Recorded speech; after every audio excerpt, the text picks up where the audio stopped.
98.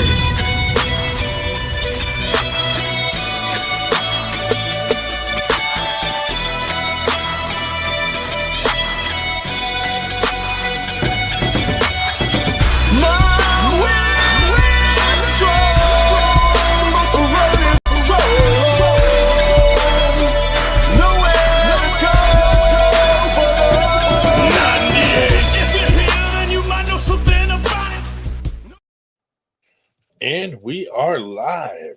Friday night FTG, Friday Night Live, 98 Arm Wrestling. I'm here with Randy. I'm here with Dave. And we're going to fucking have some fun tonight. Friday night fun. Let the madness begin. Anyway. First off, tell them we were a little bit delayed because of slightly delayed. Act that came in probably from New Jersey, from Turkey. Now, whether this is coincidental to your new look or not, I'm just trying new things, dude. Yeah. Some people in the sport eyebrows work, and some they don't work. Yeah, I'm just trying some new things. I will say, I regret using Sharpie because I tried to wash them off to do something different, and it was very difficult. And I was like, well, they're not coming off tonight. So these semi-permanent things are going to be on me for a little bit. Has the wife seen it yet? She caught me mid putting it on and was like, it sounded like she said, this is a repeat of our save the date for the wedding. Yeah. Yeah. She was like, why am I? She just had a look of disappointment on her face. Like Randy, did you ever hear that story about the save the date photos? I didn't. Oh, yeah. So for our wedding, we took some save the date photos in my garage with like all our tools and stuff. Well, I cut my own hair, but I was planning to wear a hat in the picture anyway, because it was kind of like like kind of rugged pictures with my DeWalt tools and everything. Mm-hmm. And she goes, dude, your hair looks terrible. You can't cut it yourself. You have to go to a barber. And I was like, it could be worse. And she's like, yeah, right. I don't see how. And I was like, I'll be right back. So I shaved just the very top, like down, like the middle, and left all the hair around the sides, like a weird old man haircut. Like kind of like Devin had not that long ago from Brian Shaw. Yeah. And I came downstairs and she was like, she started crying. And then I had to wear a hat. She was like, now you're definitely wearing a hat. And I had to wear a hat in it. She was pretty upset about it. And I grew back before the wedding. So I don't see what the big deal was. And you understand this was before they got married, so obviously. Yeah. So she married him anyway. But then, So then during the pictures, we took one picture where I have the hat off and she's holding my angle grinder and it looks like she's grinding my hair off. That's awesome. Yeah, that part was pretty funny. But, so I got to ask you, it's like you're a prankster and obviously you're a jokester. So does she embrace no, she doesn't seem like, does she embrace it, or is she just like, no, she thinks I'm ridiculous. She doesn't laugh at anything I do or say, dude. She just like shakes her head in disapproval all the time. Oh my God, that's funny. We're complete opposites. Hey, they do attract, I hear. She's a stick in the mud. I'm the fun one. The most popular emoji she uses in her messages is the eye roll. I could see it. Yeah. Pretty much. Many times a day, she's like, you should not be a father. Just from the conversations that I have with our daughter.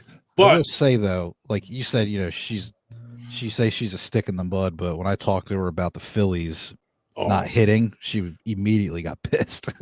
She is a diehard Phillies Eagles fan. Yeah. Her whole family is. So I'm like the outcast because I'm like all Boston teams. Yeah. Yeah, I was like, how about the Phillies not hitting? She's like, you can't go through 1 through 12 not hitting. And she like was rattling off the stats. Oh, yeah, like, dude. Yeah. They're all way into it. Mm-hmm. She says stuff to me sometimes. I'm like, I don't even know what you're talking about. That was funny. Hey, Cody's fully aroused from the eyebrows. Hell yeah, dude. That's pretty cool. Through the fingers in the house, Brian. ETF, baby. Who else? We got Drew in the house. JJ wants to know if he lost a bet. No, Yeah. he did that to himself. AJ's in the house. Cinco Games was in the house for a minute there. Shout out Cinco. Shout out to Cinco. You go to their website, use 98 Nation for a code, and you can get a discount on their awesome game that we've been playing at pretty much every event or tournament since we got it. We've been playing that game at it. So pretty fun. You think about it, you play that game after like a hard practice. Oh, can you imagine? It'd be good for blood flow, dude. Like, yeah, you know? Yeah. I think it actually like could give you a pretty good like extra pump at the end. You know what I mean? Yeah. Here, I'm going to put the link in the chat if anybody wants to come on and hang out. There's the link. Check it out. What was Cinco again? The code there? 98 Nation. Yeah, I'll tell you, I'm just keeping track of this stuff here. We really have a well, I can't really see it here, but I have a heck of a list on my 98 codes thing for all of this. Oh, yeah, we got a lot of codes for a lot of different things. Mm-hmm. They're all on the website, by the way, 98arms.com. Check it out. Mm-hmm. Yeah, I'm always adding new designs. Ray Cody sent me a design earlier that I got to put on his franchise page. We have a lot of just general 98 ones, all that stuff. Here's Marcus. Speaking of Marcus is making an awesome promotional, like one of his famous AI cartoons. Oh yeah, for Ray's event. So that should be pretty cool. Nice. Marcus does probably the fucking best promotional videos that I've seen in any fucking sport or anywhere on the internet. He does some freaking amazing stuff. And they're usually pretty hilarious too. Oh shit. My bad. Cinco game discount code is 98 arms, not 98 nation. Actually, one of the emails between us said 98 nation originally. So we must have changed it to 98 arms at one point, and I just spaced it or something. But let me go in my notes right now and change that. Ryan, did Marcus send you the preview of the promo video? Oh yeah, dude, it's fucking thing is sick. Let me delete 98 nation. It's 98 arms. 98 arms. But definitely go out and check out the Cinco game. Actually, I think they might be. Are they going to your event, Ray? If they go out there, we'll have a Cinco game there, and we'll be able to play there while we're hanging out. Yes, they're coming to the event. They're going to have a booth. Yeah, game's awesome, man. It's a lot of fun. They're going to take challenges. Anybody who beats them, they're going to give out prizes to anybody who beats them. Oh, that's cool. Dude, now that makes me want to practice. You know what I mean? Like now I gotta get everybody playing the game here to practice. But my only stipulation, Ryan, is now you have to come out with those eyebrows. Dude, they might be there. If they let me on the plane like this, I'll be there. But yeah, definitely check out Cinco game. It's really fun, and I mean, you got to have some stamina to play for a while because it's not easy. It's challenging. Yeah, to guys that have some strength, especially the strong. Like we're playing with arm wrestlers, so I would imagine if we play like an arm wrestler played people that don't arm wrestle, it might feel a little easier to the arm wrestler. But when you're playing with all arm wrestlers, it's difficult because everybody has good pronation and supination and arm strength. But also that material they use to make it is strong as hell. Oh, Cinco said I'm bringing a special copy that I filled with. Can you imagine, dude? 100-pound game, because that game's rugged as hell. Like it's well built, dude. It's tough. Like, it's a rugged game, like really good quality. So, can you imagine a 100-pound one? Oh my god, I don't even think I could play. I can't. I can't jack you. Pounds. Yeah, that would jack you up. Man. I said normally it's 10 pounds. David Mark in the house. Hey, how's everyone doing? 98 FTG, Arm Gods, Viscosity, Bushy. Yeah. Speaking of pronation, that was an excellent thing that was posted by Ray about top 5 pronation exercises, which I shared around a bit. Thank you. While we got Arm Gods on, check out armgods.com. Also, go download their app. It's on. I think it's on Google and iPhone, so you can get it both versions, and really cool app. A lot of like community stuff and groups and different things you can do. So check that out. Yeah. Shout out to Arm Gods for sending over James Wall for the 98 American Southwest Championships. He'll be taking on Utah's Julian Smith. Should be an awesome matchup. Yeah, and if he doesn't beat him, then I'll jump in and beat both of them. Right. James is all. Julian Smith. Julian Smith, formerly of Team Predator. Yeah. Oh, that's right. Yeah. Married to Mike Ondervik, Jesse Ondervik, his daughter, and that's pretty cool. Yeah, incidentally, we had a female show up for first timer named Sarah show up at the Predator practice on Wednesday. Friend of Mike Moe, well, actually the woman that takes care of Mike Moe's kid after school, showed up and said, "Well, we don't have that many women here, but she seemed to enjoy herself, did very well, and we'll see if we can get some more women showing up at Predator to join her." Yep. Oh yeah, we got to say F that guy to Jeremiah Wolf out there. Yeah. I mean, listen, this guy begged Ray Cody for a match, and Ray wanted to give him a match, and I was like, no, F that guy.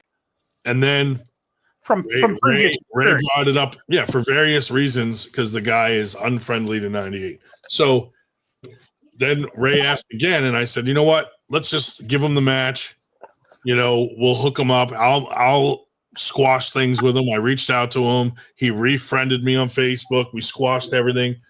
And then he bails on the match and uses the excuse that his wife told him he can't arm wrestle anymore because he has injuries and this and that. And then all of a sudden, he's at a fucking tournament competing again, and he bailed on this match. So FTG, that is poor behavior in this sport. Well, I think I should throw in, though, it wasn't just a matter of, we don't determine things simply on whether they are friendly to 98 or not, but on their previous record of, quite frankly, pulling shit like this. Yeah. And it's funny, like he's like one of those passive aggressive dudes that'll be like, hey, that was a cool tournament, but you should have had dragons for the amateurs too. And he'll do that like on a public post. And I'm like, dude, can you just stop? Like, you know what I mean? It's like, dude, you either like the tournament or you don't, but saying like you should have had awards for this and you should have done this, but then pretending that you're like supportive. I'm like, dude, you're being super passive aggressive on our public posts we're trying to be positive, and then you'll say something positive, but then you got to follow up with something negative constantly. So finally, I was just like, I took away his rights to post because he kept posting these ridiculous things. But anyway, he really let us down in canceling his match, especially after Ray had belts made that were custom with the dude's pictures on them. Oh, like a custom belt with your own picture on the belt, and he bailed on it. And Ray had to go through the whole trouble of like redesigning the belt and go, what a pain in the ass. In my former life of being a part of an MC, our website for the MC had a page that said "Out Bad." Yeah. And it had a photo of each club member that was out bad and the reason why they were out bad. We should do that. We should do that for the 98% website. Yeah. Watch out for this guy. No, and it's funny. That don't pay people or screw people. Exactly. Or buy 8 shirts and don't pay for them. Yeah. Because I'm still sitting on 8 shirts for somebody. Oh yeah. Out west. Aaron Barden ordered 8 custom shirts with like words on the back, so they're custom. We can't just get rid of them, and just bailed on paying Dave. Well, let's not even talk about what he did to the event. Yeah, I mean, that's worse. He was supposed to fly Billy Ortegas and Orlando out. He was supposed to pay for all the refs, pay for their hotel rooms, all that, and completely bailed. Went behind my back, talking crap to people I was talking to, saying that I'm dishonest, that I was going to scam them, all kinds of crap. Yeah, not cool. Now he's on his way to Georgia. That should be interesting. What's he going to do in Georgia? Like, we have a 98 franchise there, and that's the only game in town, really. Well, look at what he tried to do with Dustin Allen. Him and Dustin Allen were going to go to New Mexico. Oh yeah, and do a King of New Mexico, and they asked Nathan to be a part of it, and Nathan said no. Yeah. I mean, I don't know Dustin that well, but I mean, with my experiences with Aaron, FTG times a billion sideways right up the ass. Yeah. I don't understand. One thing I never understood about the sport is like there seems to be like a lack of like loyalty and integrity in some people, and it comes to light really fast in this sport, and it just boggles my mind that they don't think that when they fuck over a bunch of people that it's not gonna, like, the community's small, so everybody knows in 2 seconds when someone does something shady. Well, and the thing is, it's not even being loyal to an organization. Be loyal to the sport. Yeah. If you want the sport to grow and you want money to come in, right? Yeah. Don't put all your eggs in one basket. Like, you've got WSA that's having their finals November 1st. That used to be an event that you had to qualify for. Now you don't have to qualify for it. Gee, I wonder why. Is it because my event's November 1st? Yeah. That's what I don't agree with Greg Sharp. Like, he banned everybody from going to Winter Blast, and once that was done, he was like, "Oh, now it's affecting my turnouts. So, no ban. Forget the ban now, because now it's affecting me." And I thought that was kind of a terrible way to deal with it. Instead of, how about just come out publicly and say you made a mistake and you're going to unban everybody because it's the right thing to do, instead of making it just about money. Well, like you and I were talking about the other day, if the promoters of this sport truly cared about this sport, all promoters would come together, whether they like it or not. Winter Blast is the largest event in the country. So instead of paying, I don't know how much it is, but instead of paying $2,000 to be a qualifier for the Arnold Classic that doesn't even get half the numbers that Winter Blast does, all promoters should be holding qualifiers to come to Winter Blast. Like, I've been going back and forth with Marcus. Yeah. Since I've been on here, and we're already collaborating, talking about that event I was telling you about in May, Ryan. Yep. Where they're gonna send two guys from Arm Gods over for that event. Then we're talking about their big event in Ireland in August. And that's how it should be done. Is promoters, organizations should be working together, collaborating to grow the sport overall, to benefit the arm wrestler. What's that, baby? Is Jordan notifying that if I could go in the backyard and meet her dogs? But instead you've got Greg Sharp, holding on to his piece of the pie. Yeah, he's giving out a lot of money. Sure, he had that incredibly horrible show on Tubi. He's doing the break, what is it called? Break Our movie, to be followed by Spiral Fracture. Then then he's trying to do a UFC type thing, you know. And like you said earlier, Ryan, you know, he's spreading himself too thin, and people with a lot more money and a lot more connections than him failed because they try to shut everybody out and shut the smaller guy down. When we're what they need. We're the ones that are going to bring them the loyalty, you know, because with that type of organization, once the money's gone, so is your pullers. Well, that's the problem is when you make it just about money, that's what happens. When the money dries up, you're screwed. And here's the other thing is, let's be honest, who's winning that money at WSA? It's only going to be like their top champion, Corey West. He can go there and most likely he's going to win some money, but it's all got to be guys at that level that can go there and win their fucking class. Anybody else, you're going there, you're probably not going to win anything. You know, it's not really like for everybody. Plus, I just don't like someone that bans athletes. Like, that's just fucking silly, you know? It's one thing to ban them, but it's another thing to ban them just to mess with somebody else's event. Yeah, that's even worse, you know? And he didn't even ban them from Winter Blast. He banned them from his own event, his own promotion. That was even dumber. You know, so for someone who claims to be like a good businessman, and you just banned everybody from your own promotion, then realized it was a mistake, and then lifted the ban after you messed with our event. You know, like, that's not cool. So the whole point of 98 is and you know, Brian has brought it up before too, is the network part of it. That's so important. Like, seeing all of us work together, and we're trying to involve other promoters, and even on the level of sponsors and businesses and things like that. Like, just that alone is worth being in this network that we're trying to grow. And I think it's only going to get better.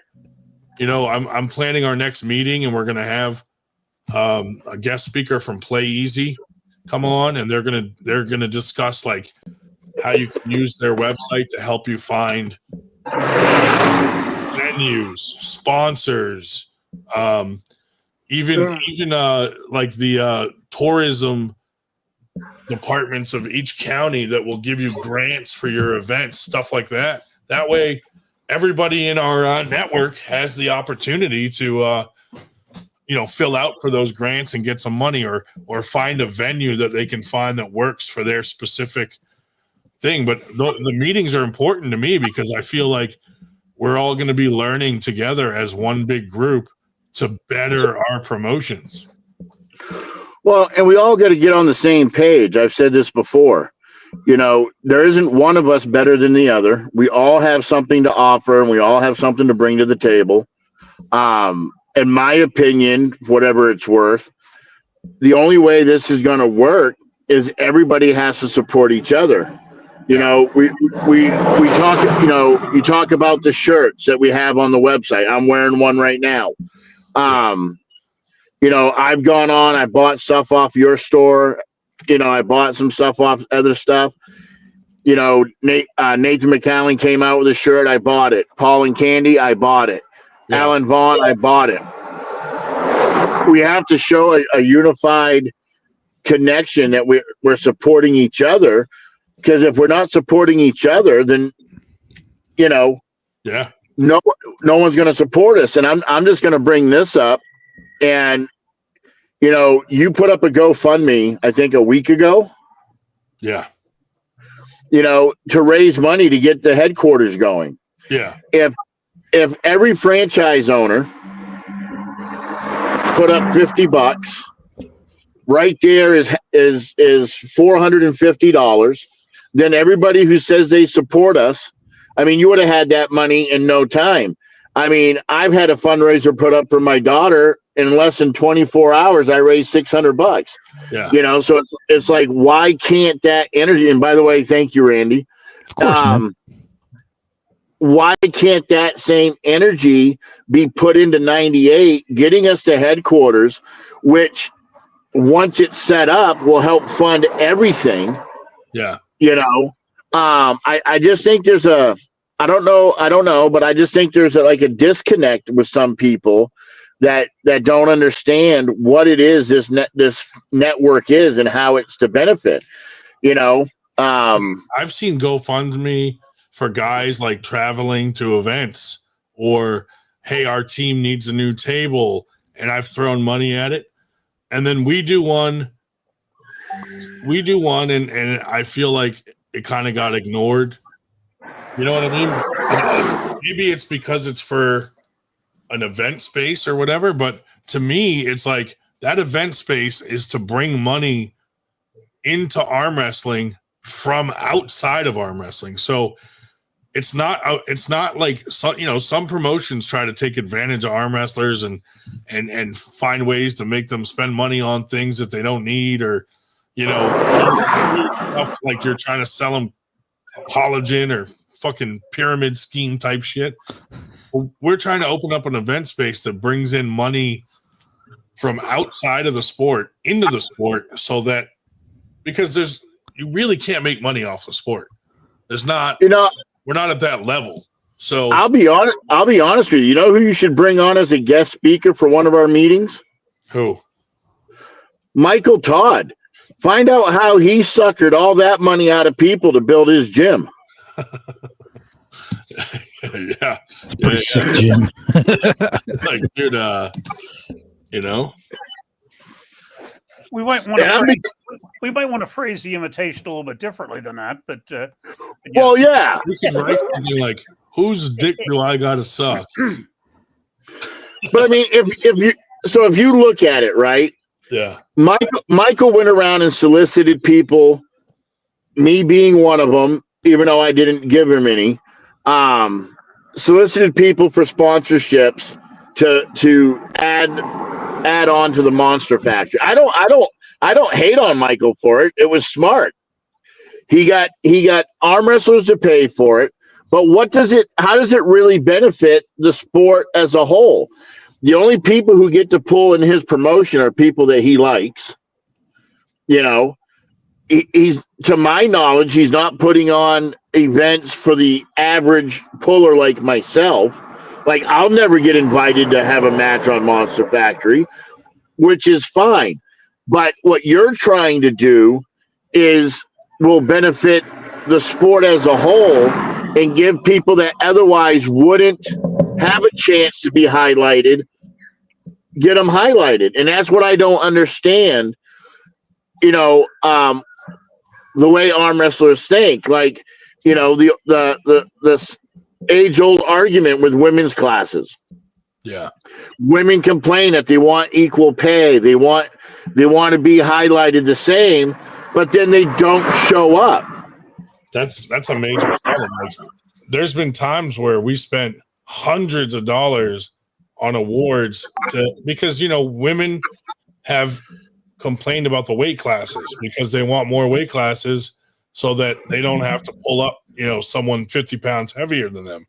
So we provide them with more weight classes, which is more awards and trophies, and then no one shows up. And it's like heartbreaking because you're like, dude, we did exactly what you wanted and bought more awards, and now we're stuck with 30 awards that we could have done something else with that money. What's disheartening for me, like with my event, I literally had women reach out to me, ask me if we're giving money away for first, second, and third. Yes. Custom awards. Yes. 4 weight classes. Yes. And they won't come to my event, but yet they traveled further to another event that wasn't giving money out because they could pull for free. Yeah. I don't get it. Well, that's the other thing is they want the same payouts and the same awards, but then they also want your promotion to not charge anything for them. And it's like, right. Well, you still got to buy those awards and trophies. Like, and if you want to be treated equal, then you should have to pay equally. I think UAL, when Robert Drink had it, and then even more so WAL, really changed the dynamic of arm wrestling. Everybody thinks they're a superstar. Everybody thinks they deserve special treatment. Oh yeah. I put out, and don't take this the wrong way. I don't mind because I want people to be comfortable, but I've put out just in hotel rooms, paying for hotel rooms. I put out $1,300 paying for people's hotel rooms. Another $1,500 worth of airfare. And that and to some people that's not even good enough. I mean, hell, with some people, I'm even covering their food. It's like, it's like when's enough? And then you can't even get people to promote the event or their match. You got to beg them to promote it. And I don't understand it. I mean, I don't know if it's just me, if it's something that is universal across the sports. I don't know if you guys have experienced that, but it's just insane. I can speak to the promotion part because one thing that grabs my rear end is I have now been running this getting around with the professor thing. I'm in the upper 30s. I think the next one's going to be like number 38. I've been doing it for several years, and people in the Northeast know it or should know it. And I'm getting ready to make up a new list because the last one was about a month ago, 5 weeks ago. And I found two events this is last weekend. I found two events that are taking place tomorrow that I had never seen before. Never. One in Virginia, one in Connecticut. It's like, where the hell did that come from? And I might add the one in Connecticut, and then there's another one in November in Massachusetts, are both being run by organizations. But I thought, who the hell is this? Yeah. No friggin' idea. None whatsoever. That's the problem is, we promote that we will promote anybody, but we got to have the information in order to do it. Like you got to submit it to us or tell us about it. You can't just pop up a day before and be like, here's my event and expect that we're going to help you promote it. Or if you're throwing an event on top of one of ours, no offense, but we're probably not going to promote your event very hard compared to ours. In that case, and I've argued back and forth with Ryan about that. If it's somebody that is not particularly friendly to us, whatever, I feel they need at least still to be listed in my list because our list, I want my list to be complete. On the other hand, if they are not friendly with us or if they dump on top of us, that doesn't. Yeah. You're going to have to find out about them. I'm not going to talk about them, but the list is going to be complete. But hey, you want to know anything else? Yeah. Yeah, I mean, well, look at March. You've got Winter Blast. You got the Sit Down Nationals. You got Hancock's Nationals in Vegas. I just saw another event being thrown in March. It's the beginning of March. So it's like. Well, there are two in March. I think they're a week apart, maybe 2 weeks. But I think it's a week apart. Sit down. Which are referred to as the North American Championships. One in Las Vegas, one in Ottawa. Yeah. Right. There's so many in March. I forget all of them, to be honest with you. Mm-hmm. Well, and that's kind of the problem we have, right? Is you have all these promotions, me included. That's new. I mean, I'm not new to promoting, but I'm new with 98. Yeah.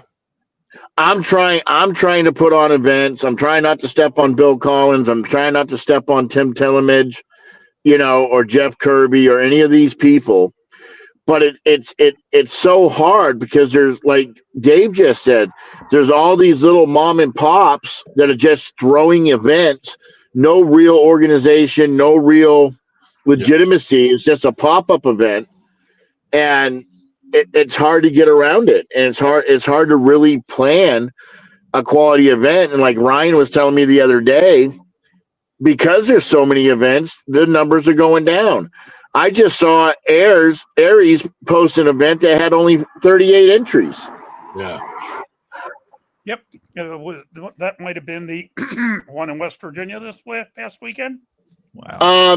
No, the one I'm talking about was actually up in Utah. Because there was one in West Virginia that had 38 entries. Then there was another one that had 52 entries. You know, and how do arm wrestlers expect people to want to put on events if they're going to lose their ass each and every time? That's the thing. It's hard to sustain. You know, and I think since I mean this as a compliment. I'm going to say it wasn't a fly-by-night promoter either. There was a sports festival in Parkersburg, West Virginia. It was Christina Casto, who is very well known and runs a very nice event. But there's all this other crap all over the place. 38 entries. That's sad. Yeah. I mean, And again, it goes. You've actually heard of.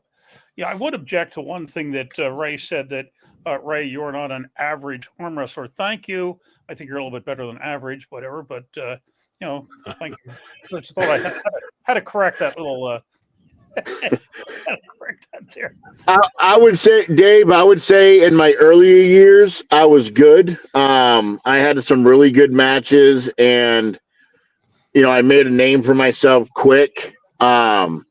Since I've been back in the sport, I'm one of those guys, and maybe I don't get better because I don't challenge myself more. But I try to pull guys where I've at my level, and maybe I should step up and pull guys, that I think are outside of my range. But I appreciate the compliment. Thank you. Well, and you just made the point that I've made frequently, that we all have our role in the sport. And, my usual, I'll go on to say, we all have our role in the sport, and mine is definitely not crushing my enemies and drinking pills. But, whatever, but both on the table and off the table. But, takes different people to doing different things to make the sport successful. And, basically, some people just don't realize that. Well, no, one person I'd like to bring up, his name is John Bergeson Sr. I don't know if you guys have ever heard of him, but he was the whole reason why arm wrestling got put on Fox Sports. He was the whole reason why we were on ESPN. He was one of the big reasons why Yukon Jack came on board. And he had a very, very successful run. Then it goes back to what Ryan said about loyalty. Then UAL pops up, all this money, these contracts, all this, and then everybody kind of left him to the side to chase the brass ring, if you will. I remember Senior telling me that the secret to a successful tournament isn't the amount of money you throw into the tournament. Yeah. It is the respect that the promoter gives each individual that competes. And I think that's where a lot of the problem in this sport is there's no respect for anything. There's no sacred rule that anybody holds on to.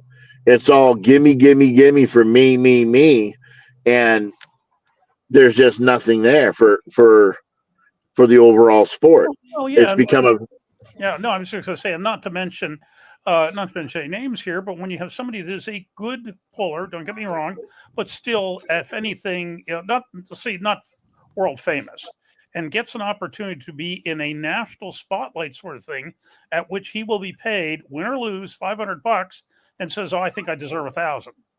Like, whoa! Say what? Yeah. Yeah, I mean that's just ridiculous.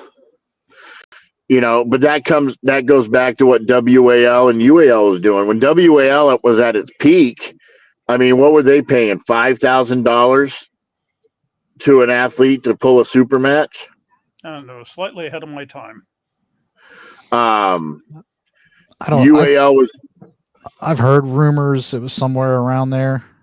I don't know what exactly what Devin was getting versus like a Marcio or a Matt Mask, but I mean, I'm sure Devin was getting more. I mean, a lot of people argue with me on this. Everybody calls John Brzenk the GOAT. Yeah, John Brzenk was awesome. He dominated the sport for 3 decades. But when I look at the GOAT, what did he really do for the sport? There's nobody in the sport that has done more for the sport, to grow the sport, to bring light to the sport than Devin Lorette. Nobody. Yeah. I mean, Christ, he got in the ring with Hafthor Bjornsson on like 2 weeks' notice. 2 weeks' notice. Here, come in here with this giant of a man, and we'll talk about arm wrestling afterwards. He did what did he do? A Brazilian Jiu-Jitsu tournament against I can never pronounce his name, but Jumu Fufu, whatever his name is. Fufu. Yeah. John. I mean, just everything that Devin does is I mean, let's put it to you this way.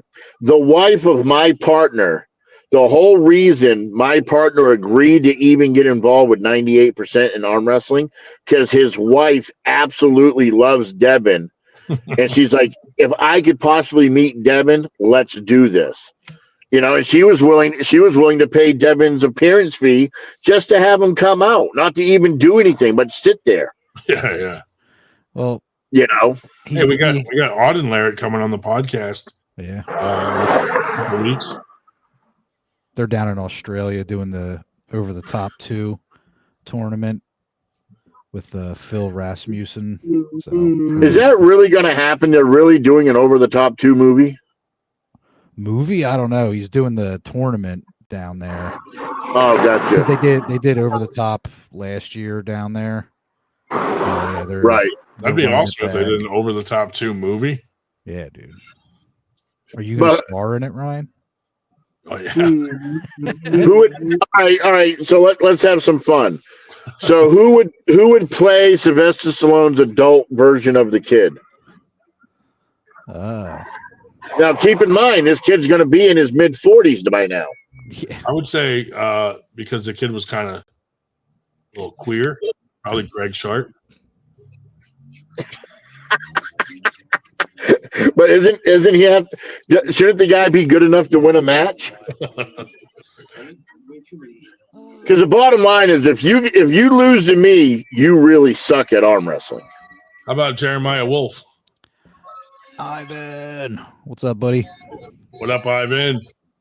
Jeremiah Wolf can play that goofy kid with the spiked hair that he beat on the pinball table. The bully, yeah. Who would play Bull Hurley's son? Oh man. Oh Jesus. It's got to look like Bull Hurley kind of. I say Jeremy Tank Petruccio. Oh yeah. Yeah. Shave his head bald. Yep. Now, who's going to play Marvin? Marvin. What the fuck? Hey, what is up with that guy? We heard anything more from him? Nothing. Mikey, no more big. Mikey told him like how much he needs to get going and has received nothing. So yep. Shock of all shocks, right? Hey, did I call it or did I call it? Yeah. So stupid. Not a surprise, but hey. Truth be told, I've never done anything but make money with Marvin. I remember when Marvin flew me out to Texas, and he paid for my airfare, paid for my hotel, my booze, my food, and gave me $5,000 cash on top of it. And everybody was absolutely pissed because I got paid more than what they did. They hated me. They're like, "What is Ray doing?" And I literally spent the whole weekend getting hammered and doing other stuff with the Nasty Boys, Marty Jannetty, Medusa Michelli. I'm hanging out with all the WWF wrestlers, getting absolutely wasted with them. You can ask Chris Malin. I almost got into a fist fight with Ric Flair. Oh no, dude! Nice. Yeah, the Woo Man himself. I told him, I said, this ain't wrestling, bro. There's no script. I will dog walk you all over this bar.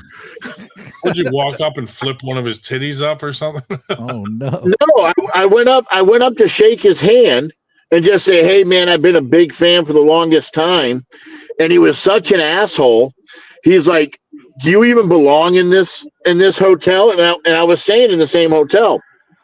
I'm like, yeah, I belong in this hotel. I'm in the suite above your room, you fucking prick. And we start having words. And Brian Knobs from the Nasty Boys walks up behind me and starts talking shit to Rick.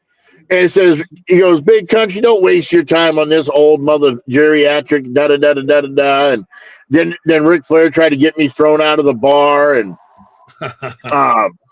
but I had made an order for the wrestlers, so all the wrestlers were loving me at that particular time. So Ric Flair ended up leaving.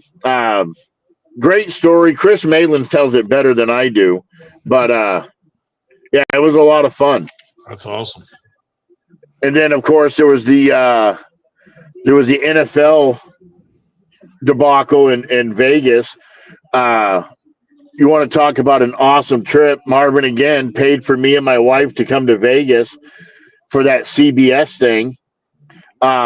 Didn't do a damn thing for it. Got paid a shit ton of money, and then my wife ended up winning a $40,000 slot jackpot. Holy fuck.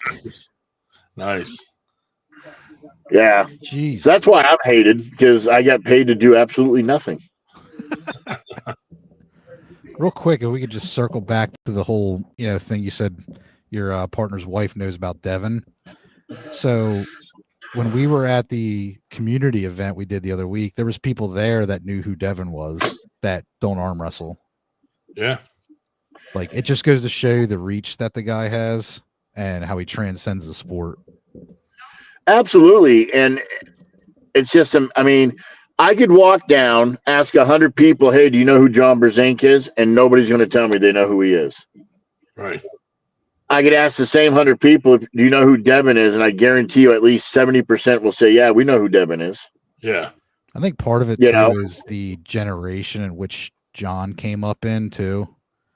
Yeah. Obviously, like social media and stuff like that. But also, I think Devin's personality and some of his life background with the military and some of his other things like that with his personality just kind of attract people to him because he's an interesting dude on top of being, a great arm wrestler also. I mean, there's very few men on this world I would say I would not F with.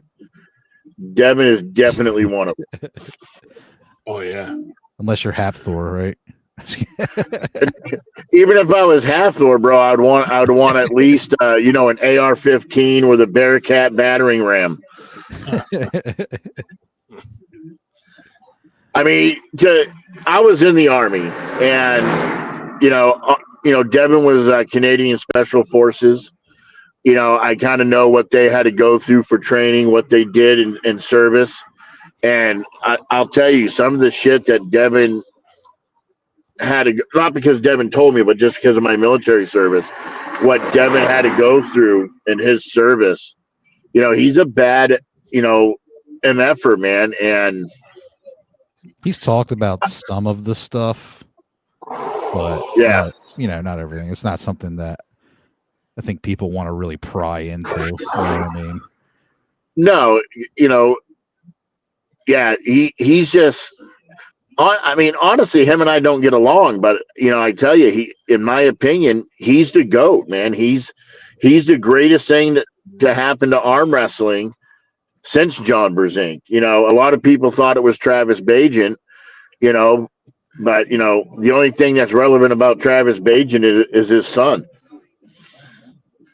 Yeah. In his mouth. I was cleft lip.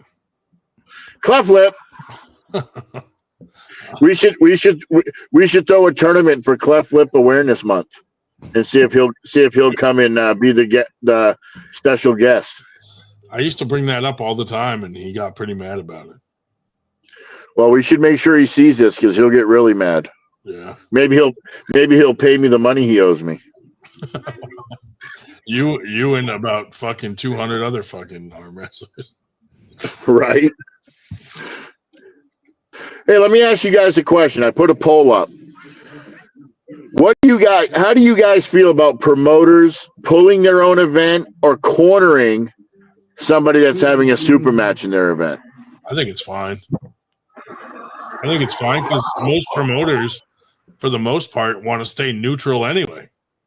You know, because you want to be neutral so that you don't play favorites or no one will want to go to your events. So I don't think there's anything wrong with it at all. I would say if I'm a promoter, and I'm not a promoter, and I'm not even really an arm wrestler, but I would say I probably wouldn't pull at my own event. That's just me personally. I don't, just because I'm too busy, but if there's no money on the line, I don't see anything. No, and that would Yeah. be like, well, do you have the time? It's just like at one time, Thing. I mean, I'm not even a promoter. I was doing brackets. And at one time I tried to do both.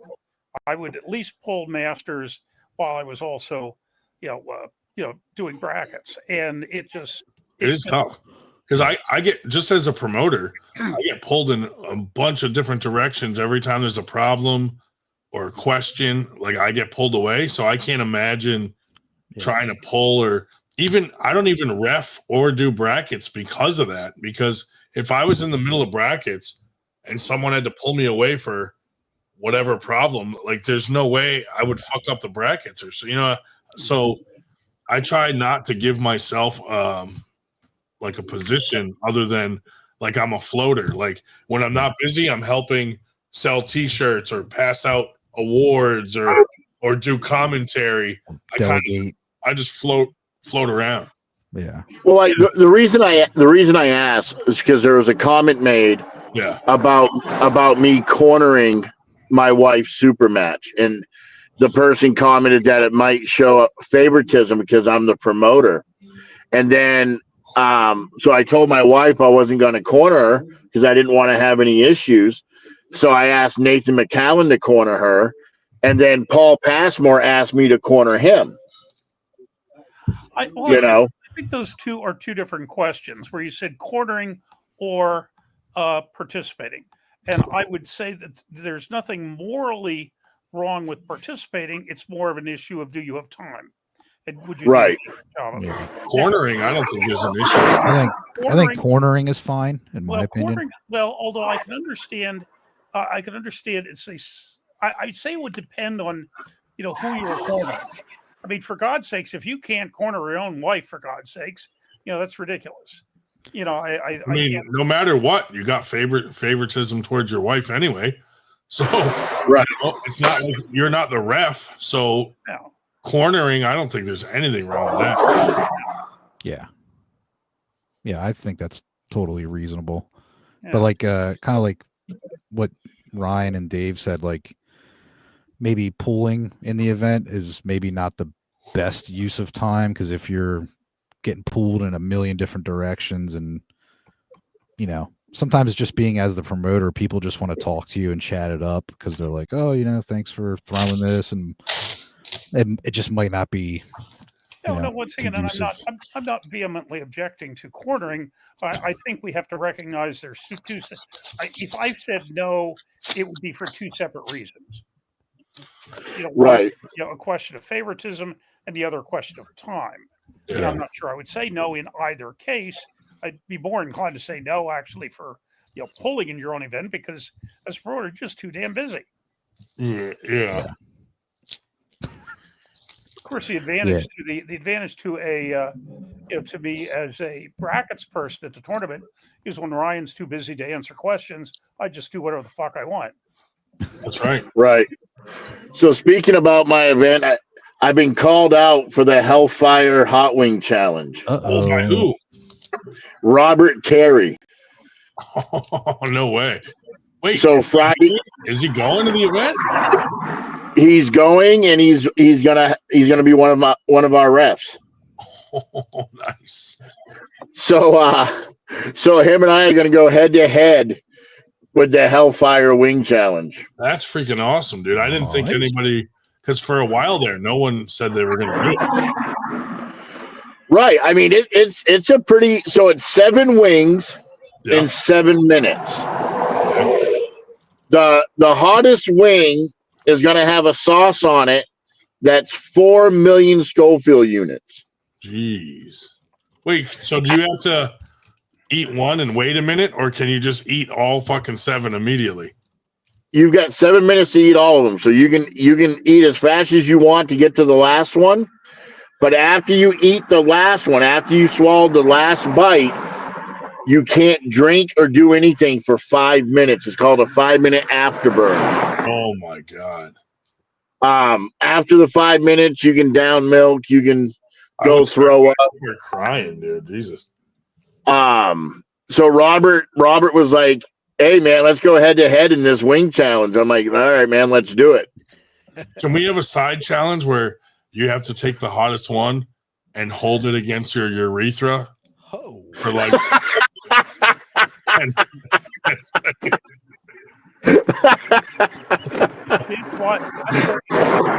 That's where you need the Gold Bond menthol powder to counter it. Dude, right. Ryan, you're gonna be the special guest judge on this. Oh yeah. All right. And that's the other thing too.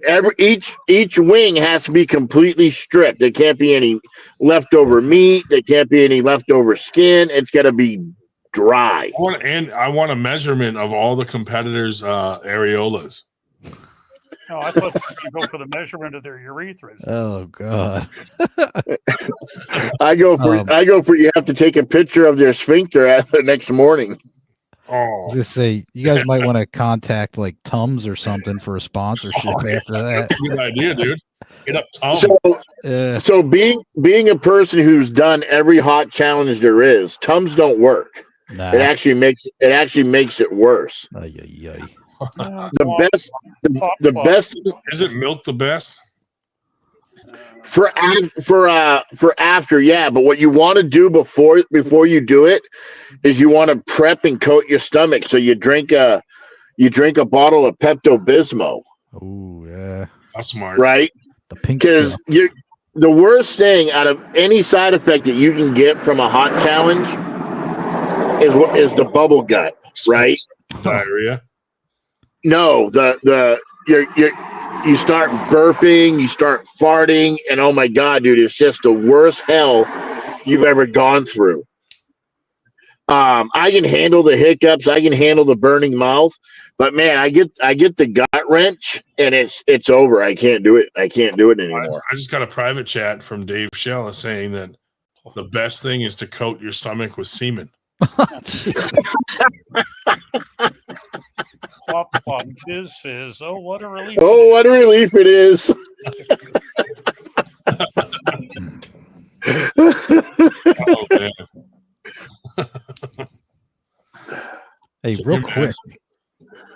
Go Oh, ahead. sorry. I was gonna say we talk a little bit about the Cuban muscle crisis too. Oh yeah, go ahead. Absolutely. Let's do it. Whee! Yeah, that's coming up soon. Going down to that also.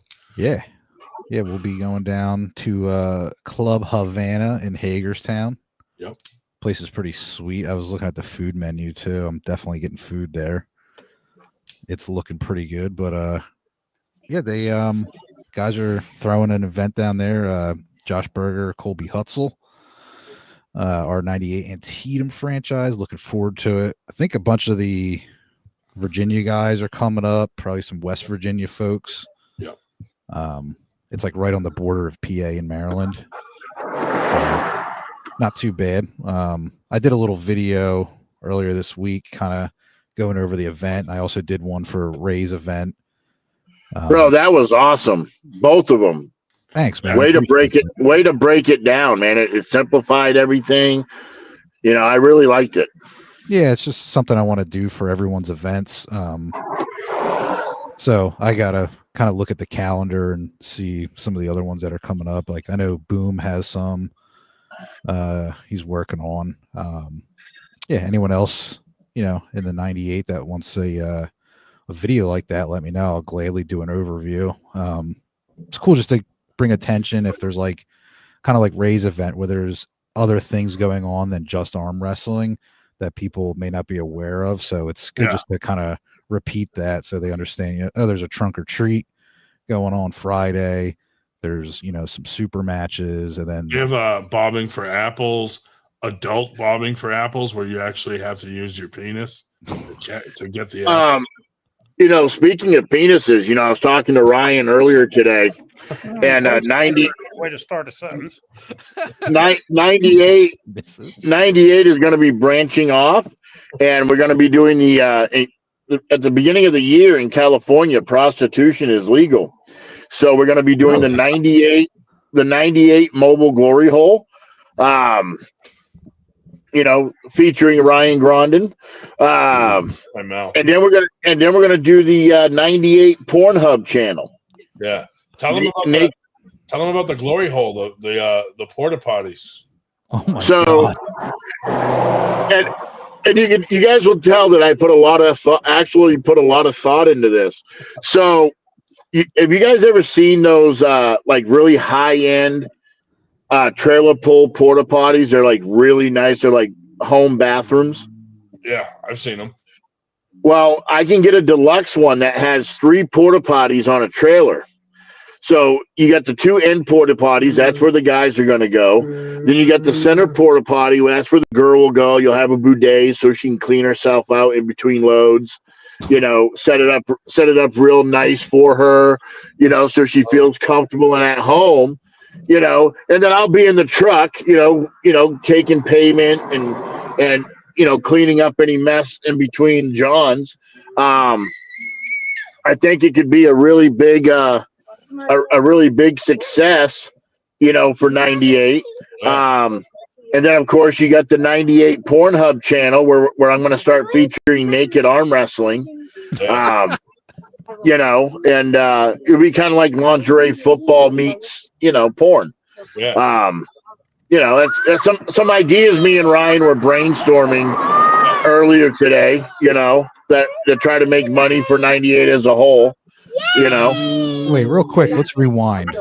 So prostitution is going to be legal in California? Yes. Wow. So prostitution is technically legal now as long as you're filming. Yeah. Then it falls. So like say you go down to Sunset Boulevard, you get yourself a hooker. As long as you pull out your camera and you film what you're doing, it's legal. It falls under pornography. No shit. Well, goddamn, dude, that's the trick. That's how I evade getting arrested. I tell them, hold on, let me set up my camera. Hell yeah, that's a great idea. Interesting. I did not know that. You didn't tell them about our new line of 98 condoms. Guaranteed to be 98%. They're only 98% effective. Reliable. Hey, baby. There's 98 holes in them. Love you. Say hi to everybody. We're going to be calling Domino's and ordering an extra semen pizza. Oh, fuck you guys. Hey, you never know. We might later. Hey, that's it. So I'm literally sitting on the side of the road in front of my son's girlfriend's house doing this feed, and so I ordered pizza for the kids so the kids could have something to eat. My wife just delivered it. That's funny. Kids are like, this tastes weird. Hey, I'll tell you another thing we can do if we're going to do 98% condoms. Again, back in my MC days, I went and had a mold made of my Johnson. Oh yeah, that's big. And I sold dildos at our national events, and nobody knew it was actually my Johnson. So there's like hundreds of women out there banging themselves with me. You know, one of our tattoo artists at the shop had one made of his, and he just kept it like a decoration on his desk. Yeah. I'd be like, oh, what's this? And I had no idea that it was actually the mold for his penis. I did the same thing, and then I had my tattooist. So my Johnson's actually tattooed. So I had my tattooist tattoo the dildo to match my Johnson, and that sits on our nightstand at home. That's another thing we have in common, buddy. Yours is tattooed too? Yeah. Is it fully tattooed? Because mine's fully tattooed. Oh, it's not. What would you tattoo it black? No, so on my pubic bone is a skull hand with the middle finger going down the top of the shaft. On the head is a skull face. Yeah. And then on my right testicle it says F, and on my left testicle it says U. Yeah. And then I got my brown eye tattooed as a brown eye. See, my idea was to put like 5 stars on it, like a Google review. Yeah. It only fit 2. So it's only 2 star. 1.5 stars. It's not even 10 o'clock. But one day, all of us in the shop just decided we're going to tattoo our penis today. One kid put like a tuxedo on his. Looked funny as hell. Someone else put like a rock with the Chevy symbol. Oh my god! Everybody did something fucking weird. Jesus. But that was fun. But yeah, dude, I was thinking because I tried to do the penis mold thing too, but everyone thought it was a mold of my finger, so it was embarrassing. No, that's not my finger. I just stopped putting it on display.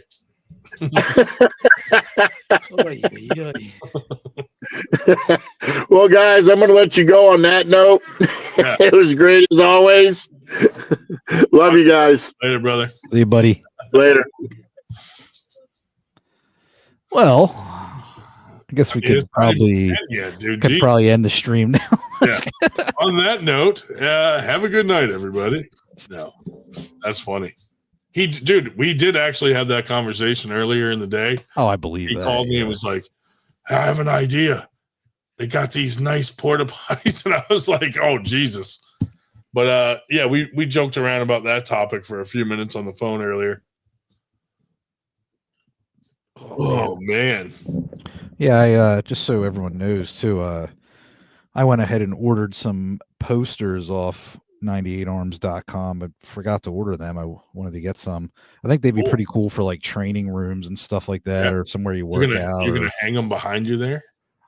if I can get them on there, I actually want to move my setup to the other side of the room. Oh yeah, if possible, so I can hang my green screen. But yeah, my basement's a fucking disaster. You just can't see it. Right. Dude, mine too. My training thing down there, it's hard to even get to my training area now, and it's like my basement is just kid stuff and like shit. Keep an eye on the waiting room. I've just, at my request, sent the link to Wisdom Donnie and to Stephanie. Wisdom Donnie Brown. Bang.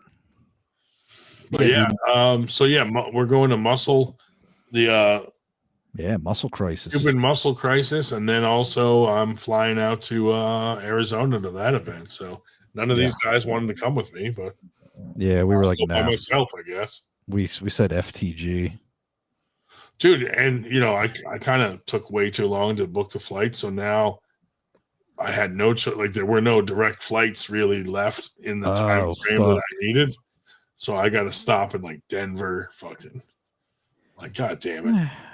Not a big deal, but I hate not horrible, but it does suck getting off and getting back on. Yeah, and then with a rental, I mean, with a car rental and a flight and all that and a hotel for I'm leaving Thursday. Did I do Thursday or Wednesday? I'm leaving Thursday or Wednesday.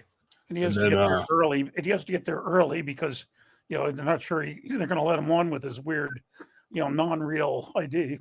They might not let me on with my non-real eyebrows. Yeah. They're gonna pull you in and search the shit out of you, dude. So are you going from Colorado to Vegas then? Like Denver to Vegas? Yeah. Okay. You should see the other way, dude. There was like one where you stop in Texas, then there was one where they fly you down to like Atlanta. I'm like, dude, why am I flying in the opposite direction? I hate that, dude. I can't justify doing it. It pisses me off. I was just thinking that it was good that we were having that discussion before some underage person came on. Yeah, thank God. Sorry, I had to crash the party. Hey, we don't want to talk about semen in front of JJ. Semen? I'm just talking about talking about what tattoos are in your penis. I mean, really. Come on, Dave. That got you hard. No lie. Ryan, I forgot to mention, So like, there, Chuckles, you going to get yourself to Hagerstown next Saturday? Jimmy Yep. Fuller in the house. yeah, What up, JJ Jimmy? said he's making you the better. trip up. Well, yeah. Back in the house. If you hadn't shown up and the 13-year-old Bushhaw person did, I was going to grip up with him so I could see if he was stronger than you. But hell, you can grip up with him yourself. JJ still hasn't fixed that echo on his fucking phone. No, Yeah, dude. I'm hoping to get that fixed soon, though. I don't know what's going on with it. I don't know. I think it's It just like the sounds good, man. speakers like picking itself back up, and it's like I don't know, reverb man. bouncing. You got earphones or headphones? Yeah, but the mic absolutely sucks. Oh. We don't want you to talk anyway. We just want you to listen. Message received. Yak wants you to go to Nova Scotia. You got a passport? You going to Nova Scotia? Fuck no. I got a passport. Yeah. Hey, Randy, I'll buy it off you for like $30. You buy the passport. I went to go get my real ID and they denied me. So Yeah, I wonder why. Because you got the fucking unibrow from Cloudy of the Chance of Meatballs. no, I'm just Georgian now. Yeah, dude. Levon. Sorry. That's the Turkish tarantula on his forehead there. Yeah, you said that really, if Aaron went to Georgia, there'd be nobody else, the other than 98. But that's not really true. He could bail out Harlan, who's probably still in jail. And No. Actually, maybe a real pair. I found a needle that Engen had used for his steroids, and I used it, and I woke up like this. That's superpowers, man. No extra muscle whatsoever, but I woke up with this eyebrows. Coarse eyebrow hair. Coarse eyebrow hair. Thank Love you, it, Engen. dude. That's awesome. Yeah, I booked a flight one time, speaking of going to Boston, just because it was like under an hour, because I don't feel like driving up to Boston. I ended up booking it direct, but they were going to fly me to Michigan and then to Boston. Oh, fucking I was like, are you fucking crazy? hell I'm no. doing that. I'd rather just drive. If you drive at night, it's like a 5-hour drive. Yeah, but like, If you drive during the day, it's like 6 or 7. well, that's the thing, like driving during the day, like, and then Terrible. getting to your hotel at like 3 p.m. Yeah. So it's Well, like, and not only that, but you figure out, with a connecting flight, I'll tell you, if it is less than, say, 9 hours drive, it is not worth having a connecting flight. Yeah. yeah, I'm not doing that. Yeah. Because you first you have to get to the damn airport 2 hours in advance. Yeah. So then you get there, then you have the connect, and you probably, depending on where you're connecting, you don't want to have a half-hour connection. I'm sorry, I'm not at the point where I can trot through O'Hare at breakneck speed. Yeah. It's bullshit. I mean, and then at the far end, get your bags and everything. Honest to God, it's just as fast to get in your damn car and drive, and then you have a car there. Yeah. If you haven't, if you have the chance, since it is October, Halloween season, go up to Salem, Massachusetts for a weekend and have fun there. It is a blast. Yeah. So much cool stuff to see, like, because of all the stuff that happened there in history with the witches. And then also what people don't know is there's a real strong history there with pirates. Yep. So there's a lot of, there's the pirate museum, there's the witch museum, there's a lot of cool stuff. There's graveyards where, like, literally on the gravestone, it says, like, the person was, like, hung or burned or pressed or stoned, like, really cool things to see out there. And the whole town is buzzing. Like, it's one big party. Yeah. It's like one big Halloween party all through the streets. If somebody says it's burned, it's bullshit, because the witches were not burned. All of them were hanged except one was pressed to death with rocks. Yeah. History The one lesson. that was pressed is cool as shit. By the way, is that more fun going to Salem in October than going to Provincetown in June? Probably. But Also, but Halloween's one of my favorite, holidays. So, to me, that's fun. I gave you a big fucking opening there, and you didn't take it. I'm disappointed. I thought about it, but depends what kind of fun. I mean, for you, Dave, you'd probably want to head to Provincetown more. So, Block Island off the coast of Rhode Island was also frequented by pirates. They crashed fucking tons of ships there because Yeah. there's no lighthouse. Right. Now There's there's a lot of like history there. to Block Island's fucking cool. If you take the ferry from Newport, Rhode Island, take it over to Block Island, it's beautiful. It's expensive to stay there if you want a vacation there, but Yeah. that's something you plan ahead with a bunch of people and get a big ass house or something. Yeah. Yeah, Northeast is great though. I love it up there. Oh, dude, it's beautiful. Also, the Seven Gables Museum there is pretty cool. I went to that one really old church in the center of Boston. Oh, I yeah, forget yeah. the name of it. It's gorgeous on the inside. There's a lot of good, nice old churches in Boston. Yeah, Boston's fun. Oh, yeah. Dude, go to Boston, St. Patty's Day. There's so many Irish bars it's there. fucking They're nuts. so fun. I went to But Boston's like the capital of bar fights in the world. I mean, here's my shocked face. It's Yeah, like, I mean, big surprise we used there, to go right? up to Boston, or I should say down to Boston. It was only 25 minutes away from us, Yeah. roughly. So we'd fly down there, and then it was just like groups of guys looking Mayhem. at bar fights in fucking bars, dude. It was just craziness. Yeah. Yeah, Maine's beautiful too. I got to get back up to Maine. I want to go further north though, like Bar Harbor. Halifax for St. Patty's Day. Halifax is the Canadian Boston. No, I certainly Hell vote yeah. like the Canadian Boston. Hey, JJ, one more year and you can scoot up to Canada and drink legally. I turned 18 in less than a month. There you go. Is That's it- what I mean. You could scoot up there and drink. It's still 18 up there I don't to know. drink? I don't know if they Yeah, I don't changed it, know. but it used to be 18. Everybody's How over. We does used to my just audio quality? fucking couple hours drive across the border and go fucking. The only countries that have a higher drinking age than the United States are the Muslim ones where it's illegal. True. Yeah, said it's 18. Everybody else in the fucking world has a It's lower 18 drinking in Quebec and 19 everywhere else. Oh, okay.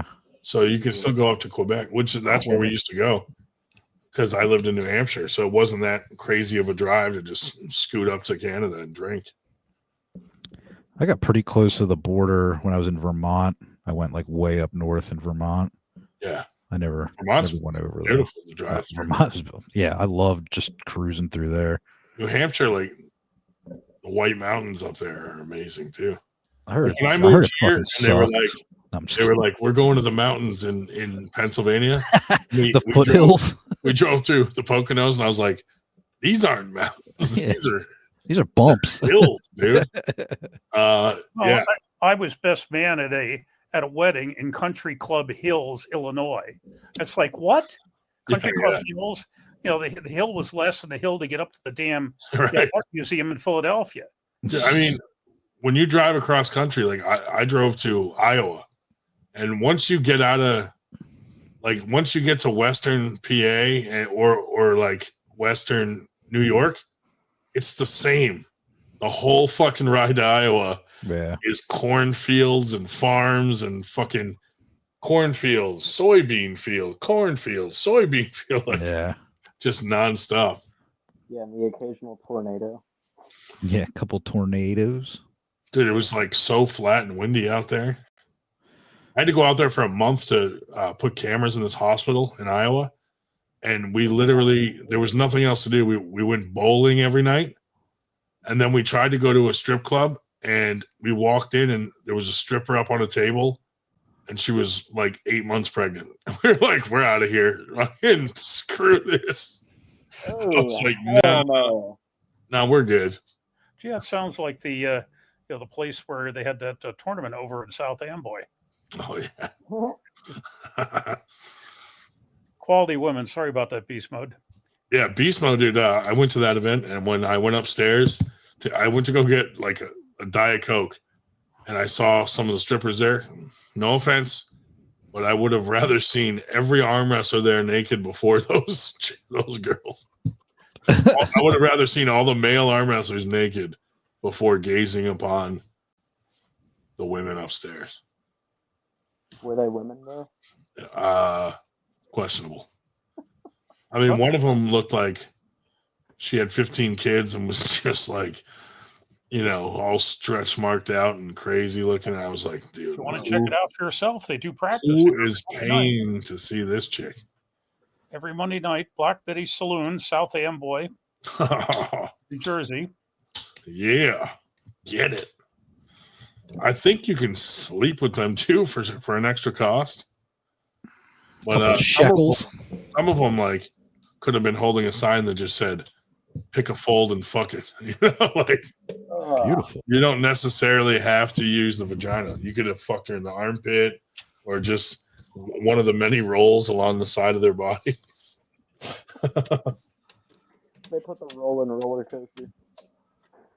Oh yeah, Cheers. They have the Cheers in Boston. It was a fun little restaurant to go fucking eat at. Yeah, I went there. A lot of people, that's like a popular attraction. Faneuil Hall, that whole area downtown, very cool. A lot of good whale watching too. Well, dude, whale watching you can do at your local dive bar.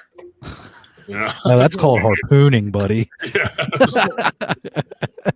It's only harpooning if you actually get one to come home. TTF.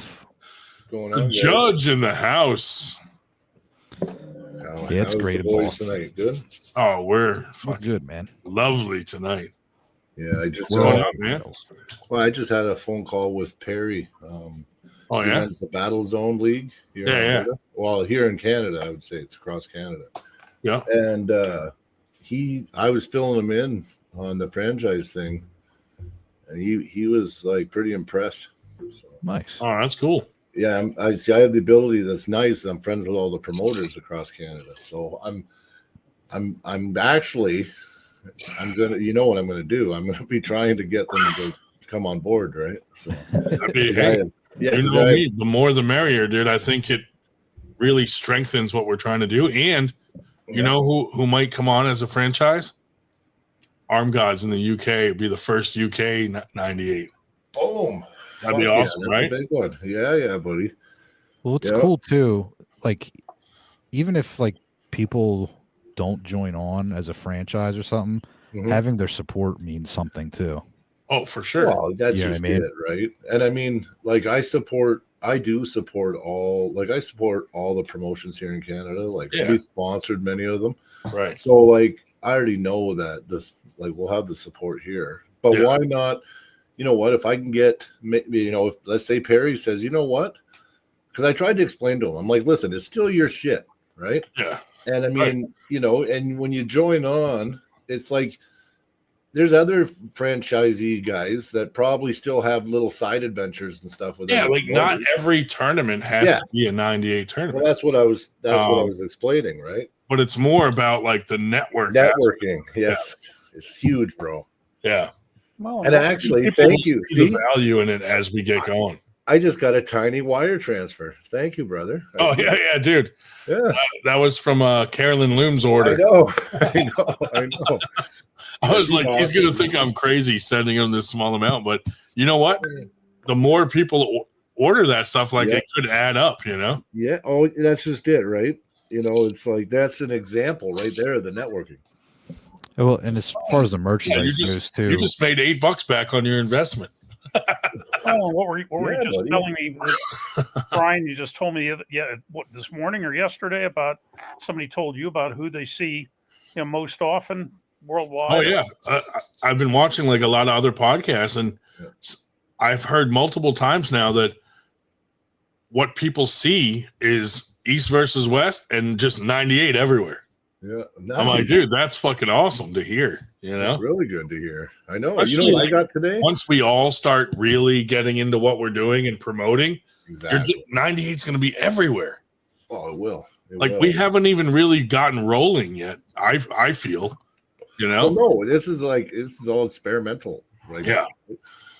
See how it goes. You know what I mean? But I think that it can only go up, right? And And the thing is, it's going to come a point where it's like, yeah, you know, people are going to fucking be bidding on getting a franchise because we don't want to oversaturate.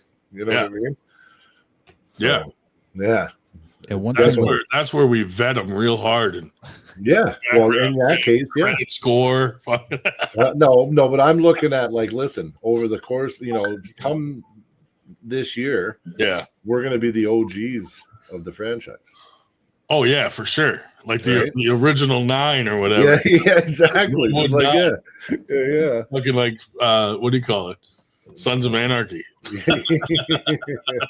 And one thing I want to mention too about the merchandise, like with the kickbacks right now aren't that big because right now like we can't stock like thousands of shirts for each franchise. It's just not feasible. Yeah. But once we get things down with, you know, merchandise as far as like a direct supplier and stuff like that, then the kickbacks will be better. It's just right now. Yeah. Right now we're just using Printify. Yeah. You know, because honestly, every franchise is probably going to get their own shirts to sell at their events. Yeah. So, you know, this is just like filler in between. So, like when you're not having a tournament, people can still get your merch. Well, it works out good, especially for us because it represents the podcast as well. So, like, that's why I was like, you know, there was some debate. Do we want to go into the 98? Do we want to just rep our name? And I'm like, yeah, because our identity is through the fingers. Yeah. So might as well, right? And then when we hold events too, it's like it's going to be recognizable, right? Like people, the through the finger guys are holding an event. Oh yeah, they're with 98. You know what I mean? Like it makes more sense for the brand. The TTF podcast has quickly become like one of the top most popular podcasts. Like not blowing smoke up your ass. It's just true. It's like, you know, I love your podcast, man. It's nice that we're fine. Like we've been 2 years, so we had our 2-year anniversary last week. Yeah. And you know, it was a lot of just grind and you have to enjoy it, otherwise you're gonna quit. You would. If you didn't enjoy it and you're doing it to grow it, you would quit right away. Because it's like the first 500's like the hardest fucking it took forever. It's the same thing. We were stuck at like 2.2 for fucking like a whole year. Yeah. And I was like, man, this fucking sucks. And then all of a sudden, I don't know, it just started growing again. Now we're at like almost 4.2 or 5 or something, 5, in that range. Oh, yeah. We hit 3.5 tonight. Nice. Yeah. And I mean, a month ago we were at 600. A month, 28 days ago we were at 627 subs. So, you know, and you know what? I would say, you know what? Even probably, I know for a fact that some of our viewers came from the 98 viewership. So, you know, so networking, see how it's even helped even in that aspect.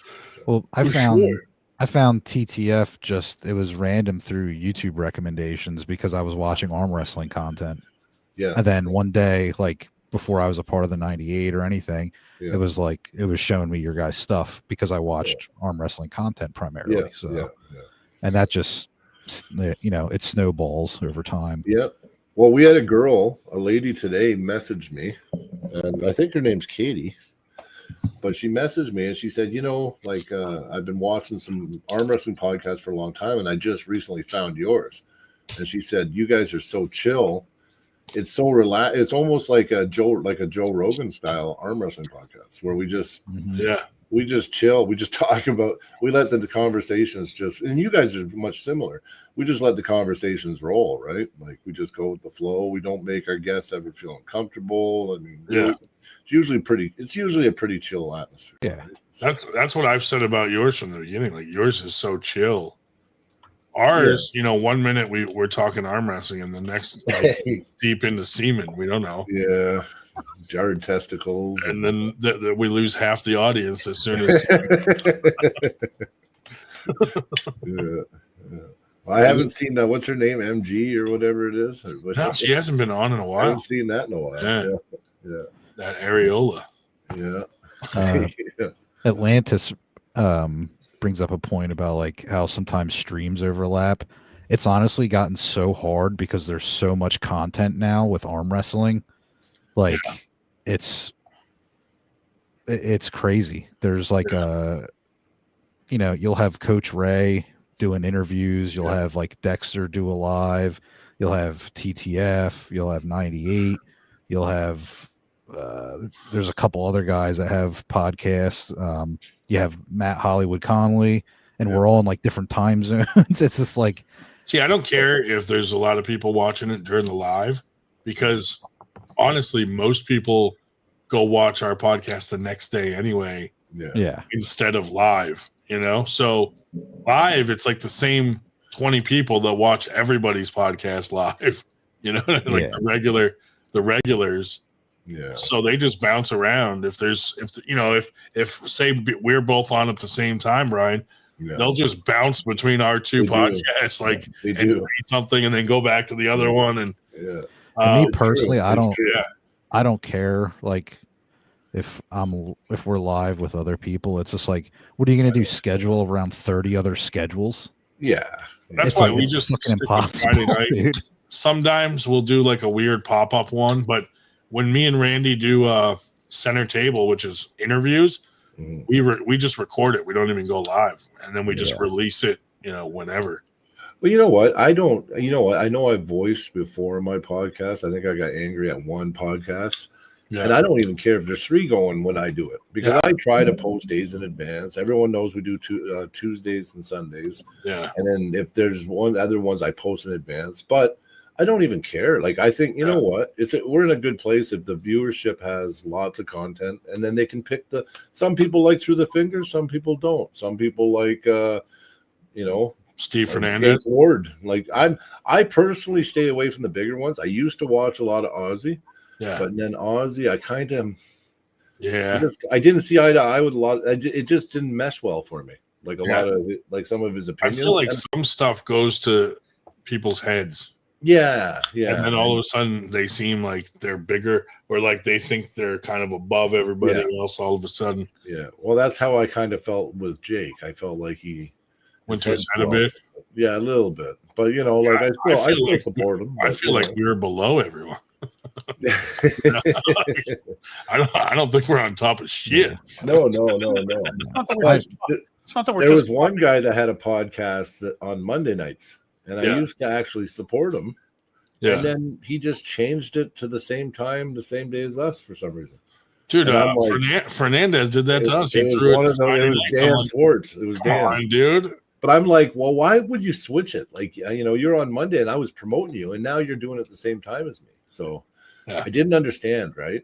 I mean, me and Dan reached out to me. So we're just gonna start fresh. Yeah. And he says that he doesn't represent Steve Fernandez and that he's just Dan Swartz and he wants to just move forward. So I told Dan, yes, that's fine. Let's move forward. Yeah.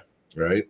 But Steve, until Steve apologizes for being such an ignorant cunt, I'm not. He'll not, dude. I mean, he had the opportunity to talk to me at that one event, and he just avoided me. Well, gentlemen, at the moment, we have 18 watching us, and he has 3 watching him. And and one of them is Steve, and the other one's Dan Schwartz. And if you talk to Steve, he just talks about himself the whole fucking time. Dude, all they talk about is themselves, and then they just kind of beg for handouts. I know. Money, sponsors. I did do that. And you know what I got? Nothing. Right. I gave him I sent him 500 US. Oh. Yeah. Dude. And I got the big fucking, he sucks and I'd never do anything with him again. And I'm like, that's how I get treated for reffing the event, right? Which was a tough event to ref. And then I paid the ref. I paid the ref because I fucking sent him $500. So it was like, I still got paid that night to ref, but I'm just saying it was like I paid myself. You know what I mean? Like it was weird. The only reason I don't trust Dan because he nicknamed himself the Nightmare, but he has a tattoo of a dream catcher on his arm, and that's way too much of a contradiction for me. It's a contradiction, but you're not allowed to name yourself. I know, dude. He claims he did not. He claims he didn't, but I was there the day that he got this nickname, and came up. So he was arm wrestling, and he did well, and he came over to me and Chris Lacko, And Chris was like, dude, you're looking good up there and stuff. And he goes, you know, you're starting to become like a little nightmare to your weight class. And Dan goes, oh, did you just give me my nickname? Oh yeah. And then just ran with the nightmare. And I'm like, okay. bro, that's not how that went down. Yeah, that's no. I was like, you can't just name yourself. Yeah. But I never really had a problem with Dan other than when he tried to give away a whole bunch of free shirts of 98 shirts without talking to me. And we just didn't have the money to do that. Yeah. And I was like, dude, no. You know, that's the only issue we really had with him. But he, you know, yeah, I don't know. He just never got over that fucking situation or whatever. Yeah, and it looks like he's riding Steve's ballsack. Yeah, well, that's what I mean. Is he says he's not linked with all them, but that's what he said. That's what he told me. He goes, I don't represent. And you see, and it looks like he's on his nutsack, and James Reed and all them are kind of all one big crew now. You know? Yeah, but I think they're on James's nutsack. I don't think that's yeah. I don't for sure. I don't see James hanging off of them. No. But I mean, I've heard James James, what's his name? Steve will have James go to his events to help out, to help promote it. And James is like, why wouldn't I? If he's giving me $500 to come to do nothing, yeah, just to be there. Of course, I'm going to go. You know? Yeah. You know? That's a no-brainer. The only thing too that I don't agree with is he always promotes that they're going to have free food, and it's like it's food that his wife and mom like cook in their kitchen at home. Yeah. And the one time I got there, they brought the food out at like noon, and it was like chicken, and it was sitting out all fucking day, and then people were still eating it at 8 p.m. And I'm like, Simon, bro, you guys are all gonna fucking die. I'm out of here. Yeah. Crazy. Yeah. Listen, you know what? I had a good experience with him. I thought we were friends. Yeah. Like there's a picture of me and him together, and like I said, I thought we were good. I thought we were tight, and then after that event, I found out we weren't. You went from thinking you guys were tight, and then you find out that you're loose. Yeah, loose as a goose. Yeah, no lube involved. Right. That sucks. You know, and that's why, like, one of the biggest falling outs I've had that bothered me the most was with James, because I really liked him and I thought we were friends. Yeah. And then when you find out that they clearly didn't feel the same way or whatever, you're kind of like, you know, like when it's someone you're not friends with, you kind of are just like, who cares? I kind of expect it. Yeah. But when it's someone that you kind of respected and thought highly of, and then you have a falling out like that, it kind of like stung more than the average. Yeah, but then I'm wondering how many people are in his ear saying, like, look at the company that's around, right? Like, they all fucking are anti-98, all of them. Yeah, like that's, I mean, like, you know, how much ear service does he get every day, right? Yeah. You know, and it's like, you know, it's got it, because I dealt with James, and he was nothing. He was good. He was good to me. Helped me with medals. Helped me if I needed it. He always respond. Always be there. And I mean, like, it's too bad that's happened. But I'm thinking, like, this is just me looking in, is that there's people in his ear, and it's. I'm sure. Yeah, you know, especially if you said Steve Hernandez is with them at all the events and everything. I'm sure Steve's been no help to the 98 with James Reed. So. No. I mean, well, the falling out with James was before all that, but you know, it was a lot of factors. You know what I mean? But the main thing too is, like, you know, like our guy that makes the dragons comes to me and was like, "Hey, James told me not to sell you guys dragons," and I'm like, "What the fuck?" And and he's like, "Don't worry, I'm not going to do that." But I was like, "What if he had?" Our whole tournament is based on these fucking dragons. Winter Blast, you know? Yourself, yeah. Yeah, and I was like, damn, dude. Oh, you know, one thing I've been looking into, Ryan, and you might be interested in this too. Yeah. So listen, you know how we're doing these 3D prints of shit? And if we wanted, we could 3D print trophies. Yeah. You can electroplate them. Oh, yeah, that's true. I just seen it. Yeah. You know, like you know, like they say, oh, it's a 3D print, you know, painted. Well, so you can still get some cool looking shit, but when you electroplate them, you give them, it makes them become metal. Metal, right? Yeah, You see, so they have metal 3D printers now too. That's crazy. Yeah, they do. They're expensive though. Fucking Yeah. That in my league. Yeah. So, but yeah, just an idea anyway. What's up, buddy? Texas Arm Wrestling League. That's Billy Ortega's, right? Another awesome league out there. Yeah, I like that guy. You know, Billy's awesome, man. Yeah, he keeps it real. Like I get good. Like my gut doesn't lie too often, and I get good gut vibes from him. So. Yeah, I mean, I don't personally like him, but I hear a lot of people like him. So yeah. Well, we were on that pod with Jody last week, and you know, you can just tell, like, he knows he's been doing it a long time, and he knows he's not. Yeah, he's. No, I like when he took over TAL. Like, he made some really good changes. He runs it really well. I mean, they got Texas locked down. Not many states can say that, you know, and Texas is enormous. I really like what he did with TAL. Plus, he, you know, I don't know how many people know this or don't, but he also is like part owner of Combat Arm Sports. Oh, so they make really fucking great tables. So do they make those side pressure machines? No, that's I got one. You're still sending me that one anyway, so I don't need it. Yeah, dude, I told Ray I got to take that back I from know. him. You know, I didn't bring it up to pressure yet. I just now me and Ray aren't friends because of it. Oh no. No, I'm just kidding. That would be funny though. I was telling my buddy, I'm like, I said, you know, you know what? It looks legit. It will work for what I need it for. Oh yeah, dude, it's cool. Yeah, like, and I don't care. I'll just drill. You could modify it too. Oh, you know, like it's very easily. You could do all kinds of stuff to it if you wanted to change up the grip or. You know, put a bike grip on it or something. Yeah, it's actually It's like it's a fat handle. Yeah, built into it. Oh yeah, you could put a skinnier one on and then put on like the art arm grip or something like that. I get it. You know, what you could do is put a skinnier one and put one of those 3D printed hands on it. Yeah, exactly. That'd be kind of cool. Yep. I printed off some hands. I use them on my I use them for back pressure. I put a dildo on mine and it worked pretty good. You know, the sex toys you can print, man. You can make a business. Oh, yeah, dude. There's a whole 3D printing website of just sex toys. I know. My buddy sent me the link, and I'm like, "You got to be kidding me, dude!" Yeah. You got to buy the special fucking like flesh feeling fucking filament.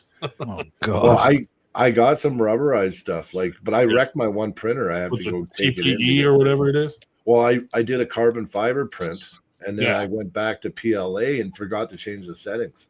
Oh yeah, that'll do it. Fuck, buddy, it did it. I bet.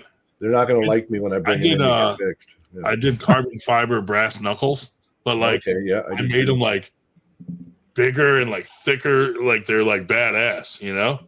Do you know how to okay, so here's my dilemma. So I have all these handle files now because I was making them for a long time, but me and him aren't we're not partners anymore. Yeah. And they all say Armfinity on them.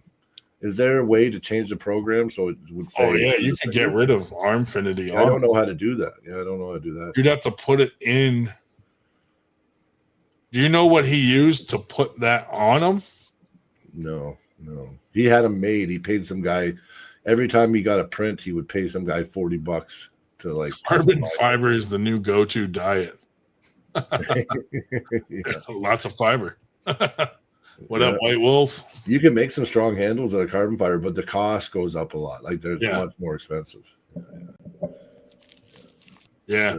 The PLA ones, though, I never. You know what? Unless you really cheap out on the infill, they hold. I use the PLA Plus.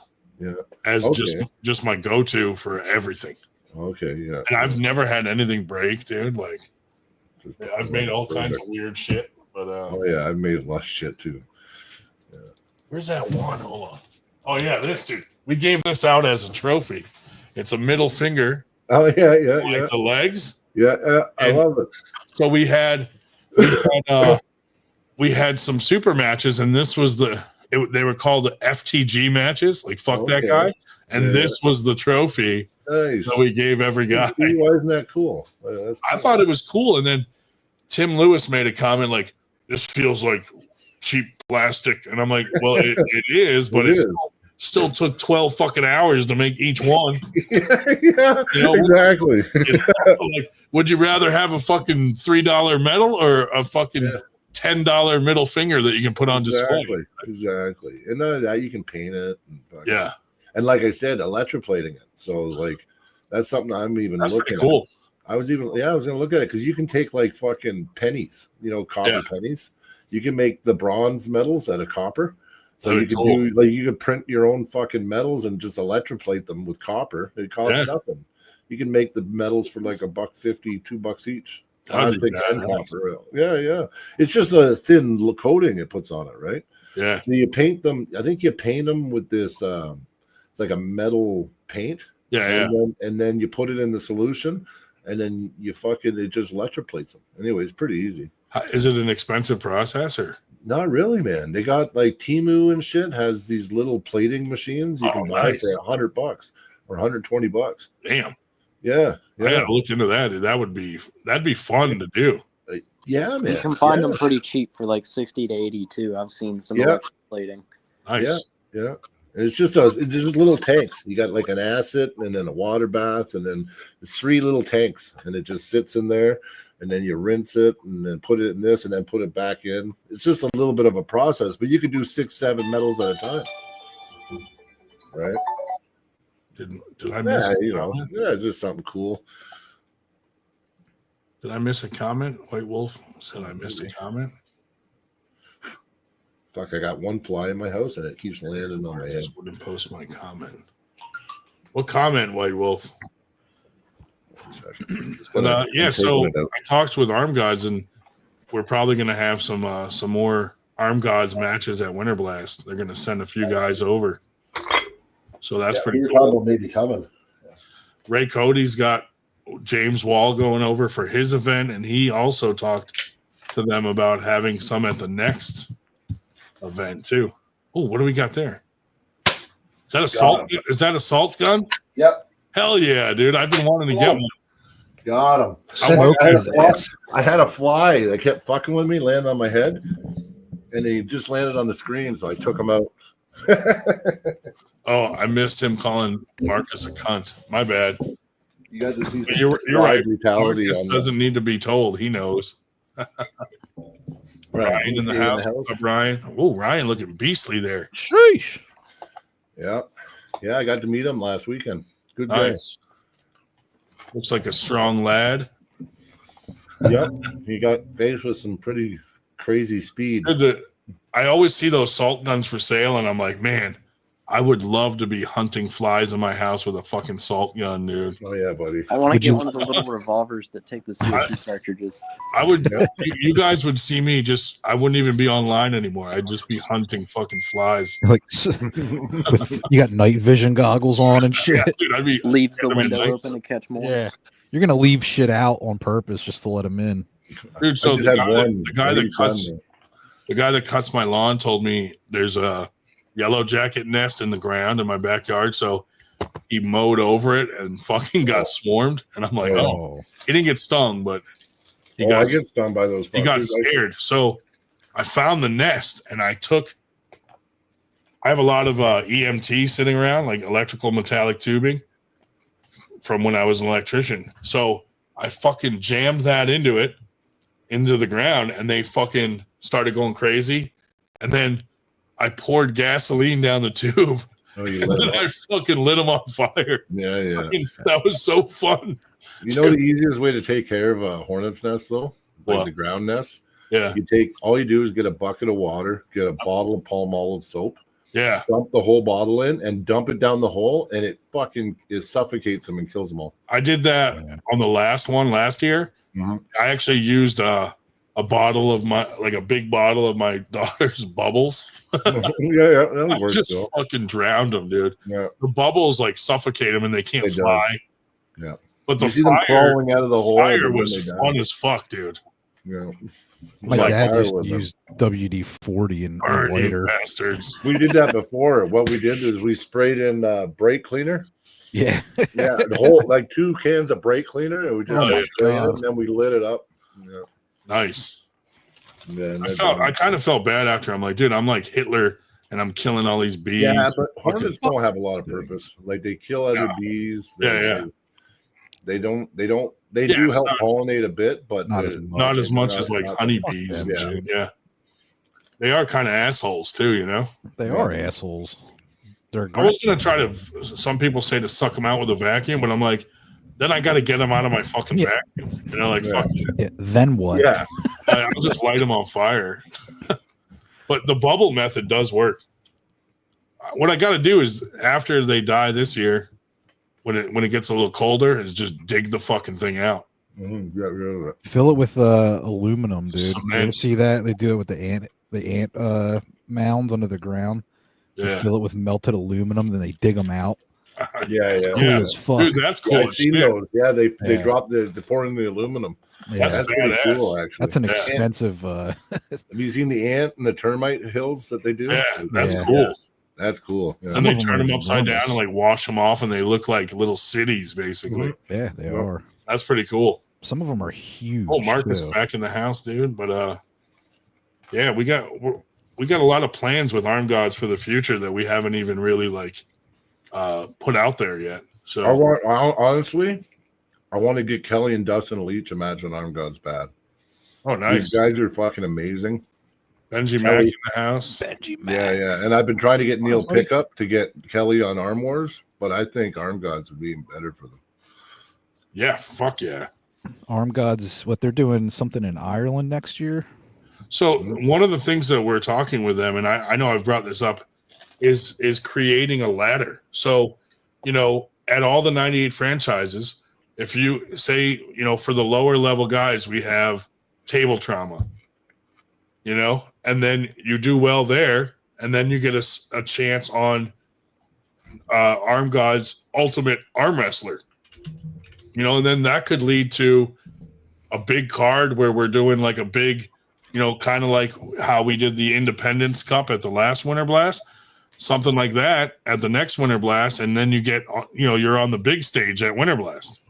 So just a way to create like steps to where it leads, because to me it's boring when you have like a league or something or a super match series where when you win your super match, all you get is another opportunity at the same super match series. Well, yeah, I think there needs to be a progression up to that top I agree. year. And I think, you know, and then who knows, you win at Winter Blast or Arm Gods Cup, all of a sudden East versus West is noticing you, or fucking, you know, maybe Mac offers you a match, or, you know, back then Knuckles Up or one of these other promotions.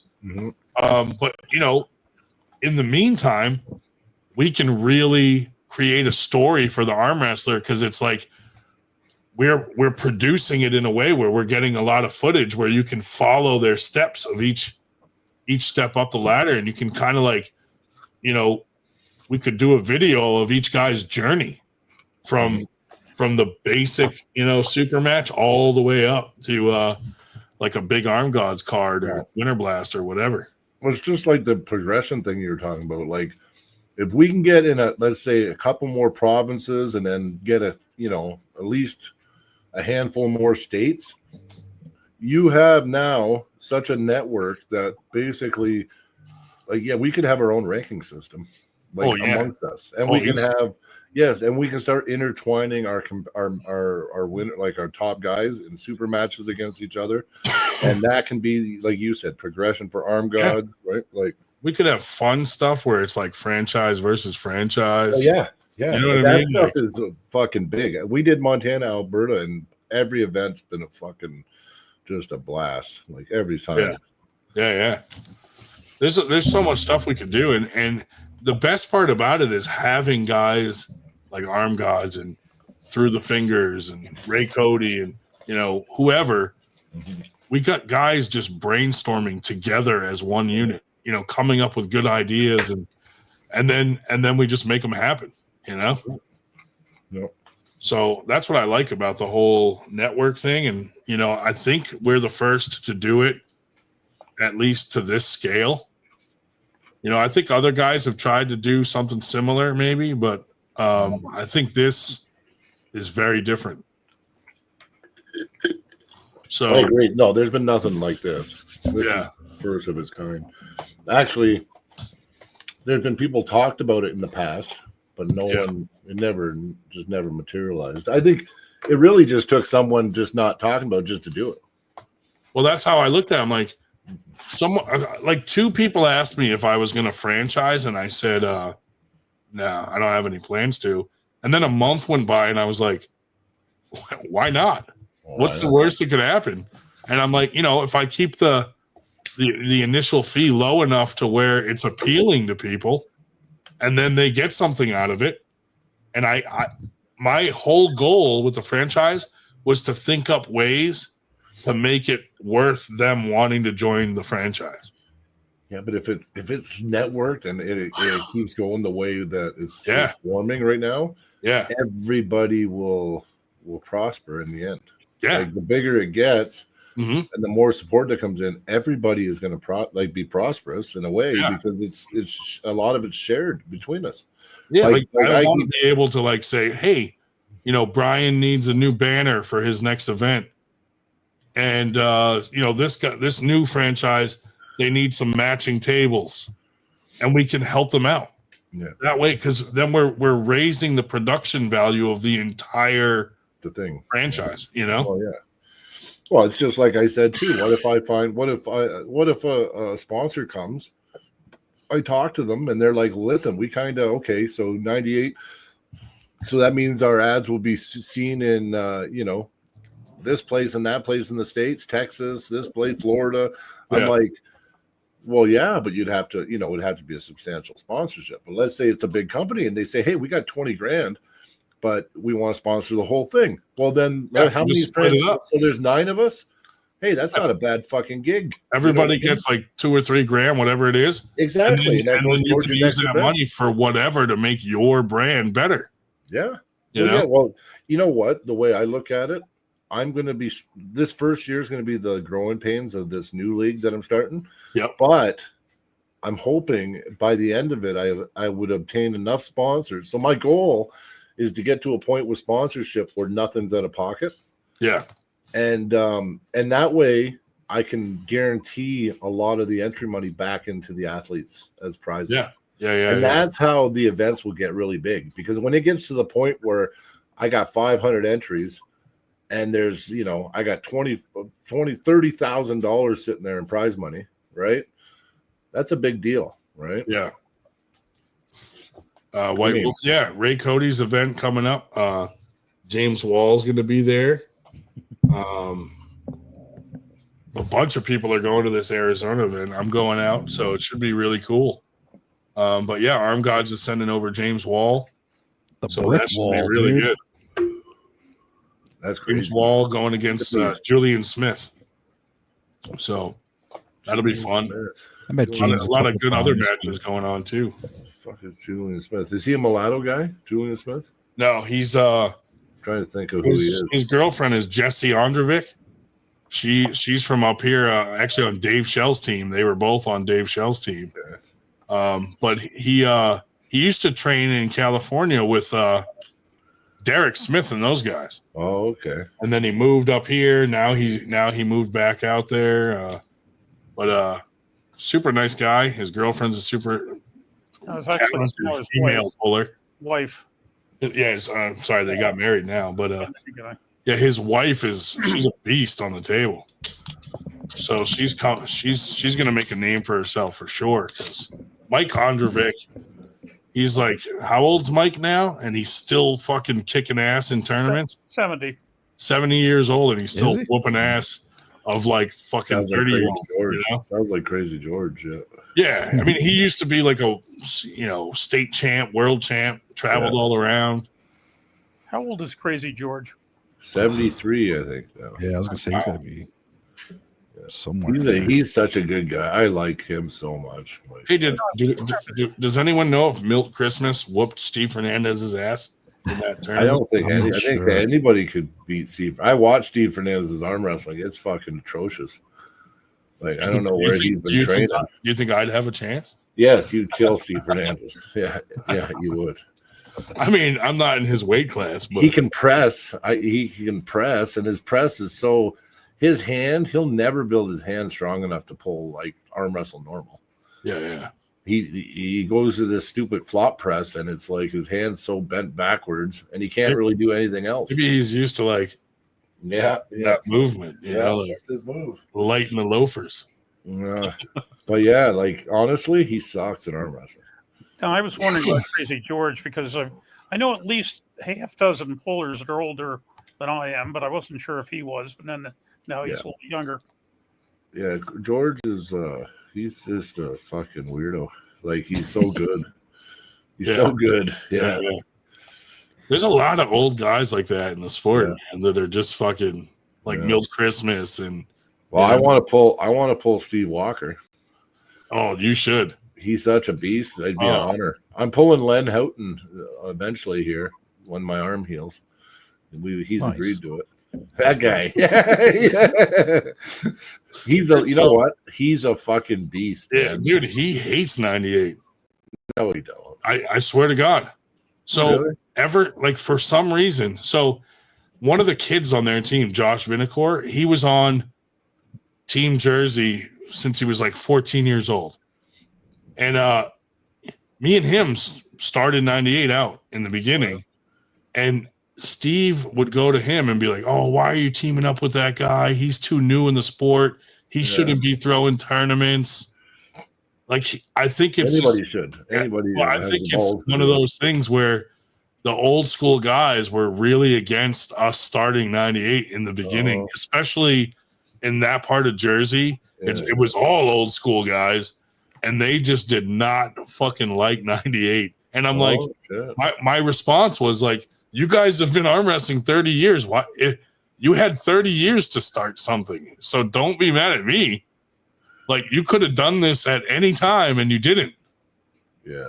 And then I come along and they're like, he shouldn't be throwing tournaments and all this shit. Why not? I was like, well, fucking, that's how FTG became a thing. We were just like, hey, if all those guys are going to hate on us, fuck those guys. Yeah. Oh, yeah. Yeah. Oh, well, I still want to pull him. Yeah, I still want to pull him. Dude, I want you to pull him because I want you to beat him, dude. Yeah. I met his daughter, Maddie, and she's fucking a tank, man. She's strong. Yeah. Oh, listen, she's going places, believe me. Yeah. She's very strong. She's not the one that stole the dragon. That was the other one. Yeah, dude. Well, that's another thing. Stole the dragon. The other daughter, the one that doesn't arm wrestle, stole a dragon from Winter Blast, put it under her hoodie, and smuggled it out. Wow. And then bragged about it, and then it got back to like all our guys, you know. And I'm like, what the fuck? I would have just given you a fucking dragon. You know? I had like 30 left over, for Christ's sake. Well, it's just like that. It's just like that one guy. Like, remember, and this is irrelevant, but it blew me away when I found out, was that Caleb Ardbender guy. Oh, yeah. Oh, yeah. That was terrible, dude. That was like something I never thought would happen in arm wrestling. Yeah. Like, really? Dude, I couldn't believe that. And I was like, you know, and some of those leagues like banned him for life. Well, yeah. And then some people were like, no, we should support him and forgive him. And then people were sending him money. Oh, no. Really? I was like, you got to be kidding me, dude. You guys are crazy. They're like, oh, well, he must have stole it because he needs money. And I'm like, or he's just a piece of shit. Yeah, he could have. Somebody swiped $1,100 from a tournament in New Hampshire or Vermont, one of the two. Did they find out that he was at it? I'm not sure. No, there's some shit, man, that you're crossing the fucking line, dude. And he stole the lady's purse that was new to the sport. Yeah, and she gave him a ride home after. Oh my god, because she felt bad, and I'm like, fucking A. You guys are fucking. There's some weird shit out there. Oh, Ryan, I got an Arm Gods medal from Connor Sale. Nice. Actually, Connor Sale, that's the guy that had the war with Matt Smith. That guy's a fucking beast. He's Scottish. Here's one of the Here's one of the Arm Gods medals we had made. Yeah, Oh, I love it. I don't know if you can see it, but it's it's all 3D textured and raised and got the snow on it. That's Yeah, awesome. that one came out badass. This was the crowd favorite lately, though, was the Joker domestic disturbance one. Pretty cool. Yeah, that one came out good. See, I Yeah, wouldn't real mind doing quick. that, but they Still hit have me it with hanging such on my duties. wall. Oh, yeah. JJ's got a couple. I- Did you guys see Eric Wolf's post on Facebook, that new piece of equipment he's working with? I've been Which seeing one? these things on. So something he built? The bicep one? No, he didn't build it. I've been seeing this thing on social media. It's expensive. It's like a $2,000 piece of gear. Wow. Let me see if I can find it. Him and I think the guy's name's Dino. You know, About a who's retractable pulley, though. if anybody needs like AI artwork for a medal, dude, Marcus is a fucking whiz at that shit. Yeah, I just found it here under. Yeah, you're gonna send me his phone number, Ryan. He said. Who, Marcus? Yeah, it's in the chat somewhere. He said to give me his. So 1-800-CUNT. Yeah. You could have guessed that. I mean, geez. Go to I have his I hit him up on WhatsApp. Go to Dino Musa. Oh, yeah, I need a his number for Facebook WhatsApp. page. Yeah, I'll send it to you. Mm-hmm. I use WhatsApp too. I use whatever WhatsApp. I just phone people too sometimes. So yeah, Ryan, I'm sending you this clip on Facebook Messenger so you can see this piece of gear. I'll send it to you too, Brian. I've been seeing this thing going around on I social want media. that side pressure bicep bar is what I want. It folds, so you have to grab it and you do side pressure, and then you do your bicep curls with it. oh yeah. Paul Wynn did a video on it. You see those ones on like TikTok, that fucking like spring thing that you use for chest and shit, and I fucking ordered one the other day. My wife always is like, "Oh, another thing from TikTok," you know. You're gonna make a funny video with it. I know it. I got that fucking ear camera thing for cleaning out your ear, and you can see all in there. That thing is cool as fuck, dude. My wife's like, "That's so stupid." I'm like, "It's fun as hell, though." Yeah. Check out the eardrum. I just ordered a retractable. So Brian Shaw was advertising them and selling them at the Colorado event. Yep. It's a pulley. You just hook it up anywhere, and it not only does it give you like the resistance while you're lifting. If you were to do a static, it will constantly has a motor that will constantly pull against you, like pull back, like retract back. Oh yeah, it's pretty fucking cool, and you can hook it up anywhere. Is that the thing that I just sent you? You guys, is it the same thing? I don't know. I just bought it anyway. I just sent it on. I sent it to your Facebook Messenger because Eric Wolf's been working out with it. It's pretty fucking cool looking. It's like a $2,000. that's me sending you Marcus's WhatsApp. Oh, okay. Yeah, ding, ding, ding, ding, ding. Forgot we're on the podcast. Jody Williams sent a photo. Oh, nice. We got Auden Larrett coming on soon to the podcast for an interview. Once he gets back from Australia. We had him on once. He's good. He's good. Yeah. Oh yeah, it's like the thing Eric Wolf's using. Yeah. Yeah, that I've been seeing a lot of But these. I got a portable Did you small send it to version me? of it. Yeah, I sent it to you on Messenger. Oh, Messenger. All right. Yeah. Randy, yeah, I got something like that, but this one is small. It's digital and everything. It Okay. does the same type of thing. Like you pull it and it Yeah. will pull you back. But It measures like your peak power and like all this other shit. Yep. But this one here is just a small version. It's about this Gotcha. big. Yeah. It was Pretty only like fucking cool. $400. Yeah. Yeah, but you can oh, okay, I see. Yeah, you can do that with a fucking crane scale and set it to peak I do power. it. I do. That's what we do. It's pretty cool though. It's like I think it has just a bunch of different features and like readouts, different like modes. Where did he get it? Eric's always got the best training. Dude, I've been seeing it on social media a lot. I don't know the name of it. How much? It says it's $2,000. $2,000. Oh yeah. My God. I'll buy one. I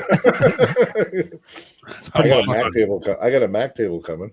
Dude, I buy the dumbest shit for fucking no reason.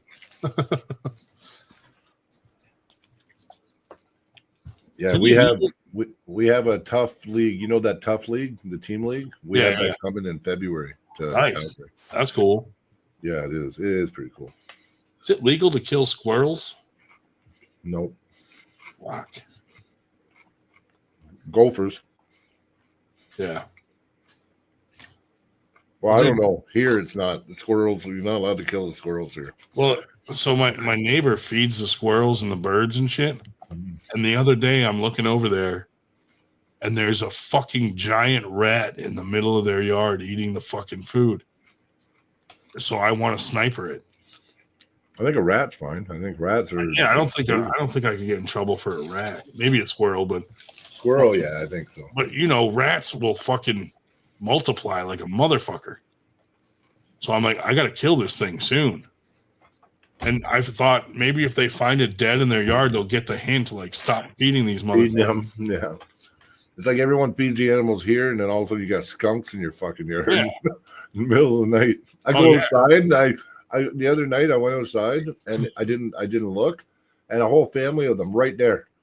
They're like looking around for scraps, scraps. Like a couple months ago, my wife came in and she's like, I went to put something in the trash and something growled at me. I go out there and there's a fucking raccoon stuck in the trash can. I had a skunk die last year that way. It up. My trash can, it's plastic, it's a big plastic thing. They come in our alleys and take away the garbage every week. Yeah. But it filled up with water. So the skunk jumped in to try to get food out of the bottom of the trash can, but it was like 2.5 feet of water in there. So I come out the next day and I'm like, what the fuck? I got a skunk, and it just it must have been panicking because it was spraying. I couldn't even go near the trash can, man. It was so fucking bad. Yeah, I left it. He had one stuck under his house the other day too. Oh man, skunks are nasty. Yeah, we had some under our shed once, and we had to kill them. But man, they fucking don't go out without spraying the fucking place out, man. Oh yeah, man, that's bad. Nasty you smell skunk, but when you smell like freshly sprayed skunk, oh yeah, it's different. It's so much different than when you just smell skunk in there. Yeah. Oh yeah. Gross. My dog got sprayed last year. That was horrible. Right in the eyes. Right in the mouth and eyes. Yeah, my dog was blind for like 2 hours because it's like poison, right? Oh yeah. Yeah, she's puking. She was dry heaving and fucking puking. Oh man, poor dog. Oh yeah, and then we were puking because we had to bring her through the house, and the whole house just fucking reeked. Yeah, it was horrible. It was horrible. The ones in our yard, like our whole yard, smelled like skunk, and you don't realize that you absorb it. Mm-hmm. So, like me and my brother go to school the next Monday, and everyone's like, "Smells like skunk in here," and we're both like, "We knew it." Like, don't fucking say anything. You do absorb it. It's like it's in the air particles. Here's when I was younger, I caught these 2 baby raccoons, and they became my pets. Oh, that's cute. Isn't that funny? Yeah, but raccoons are you can actually have pet raccoons. Oh, they're friendly as shit. Yeah, if they rely on you for food and they'll be good to you. Yeah. Oh, they were really friendly. Dude, the cool thing is we'd let them in the house a little bit. Mm-hmm. They would open a drawer, get up on it, open another drawer, get up on it, like a ladder, and get up to the sink. They're smart. They could turn the sink on and wash their hands all on their own. I was like, damn. They use their little hands like little human hands. Yeah, they do. They're cool though. They were a cool pet. And then one day, the wildlife people showed up and they were like, "We have to kill them." And I was like, "You're gonna have to kill me first." Yeah. And then we had like a standoff. And then my mom at the time came over and went in my back door and released them, and they ran off into the wild. Yeah. So that way, when they searched my house, they didn't find them. And then, Good. you know, they came back later. But, you know, once they became outdoor raccoons, they started coming back less and less. Yeah. That makes But sense. they were super friendly. But apparently, they can't just take it away. Like, they have to kill them, and they want to test them for Rabies. they won't test rabies on a live specimen. So they kill the poor things. I'm like the ostriches. We have ostriches here that there's this ostrich farm in BC, and there's 400 and something of them, right? But they live like 100 years, like they live for 100 years. And these ostriches, they lived through the whole COVID and the avian bird flu. They were all tested positive, but they survived. Like, it didn't kill them.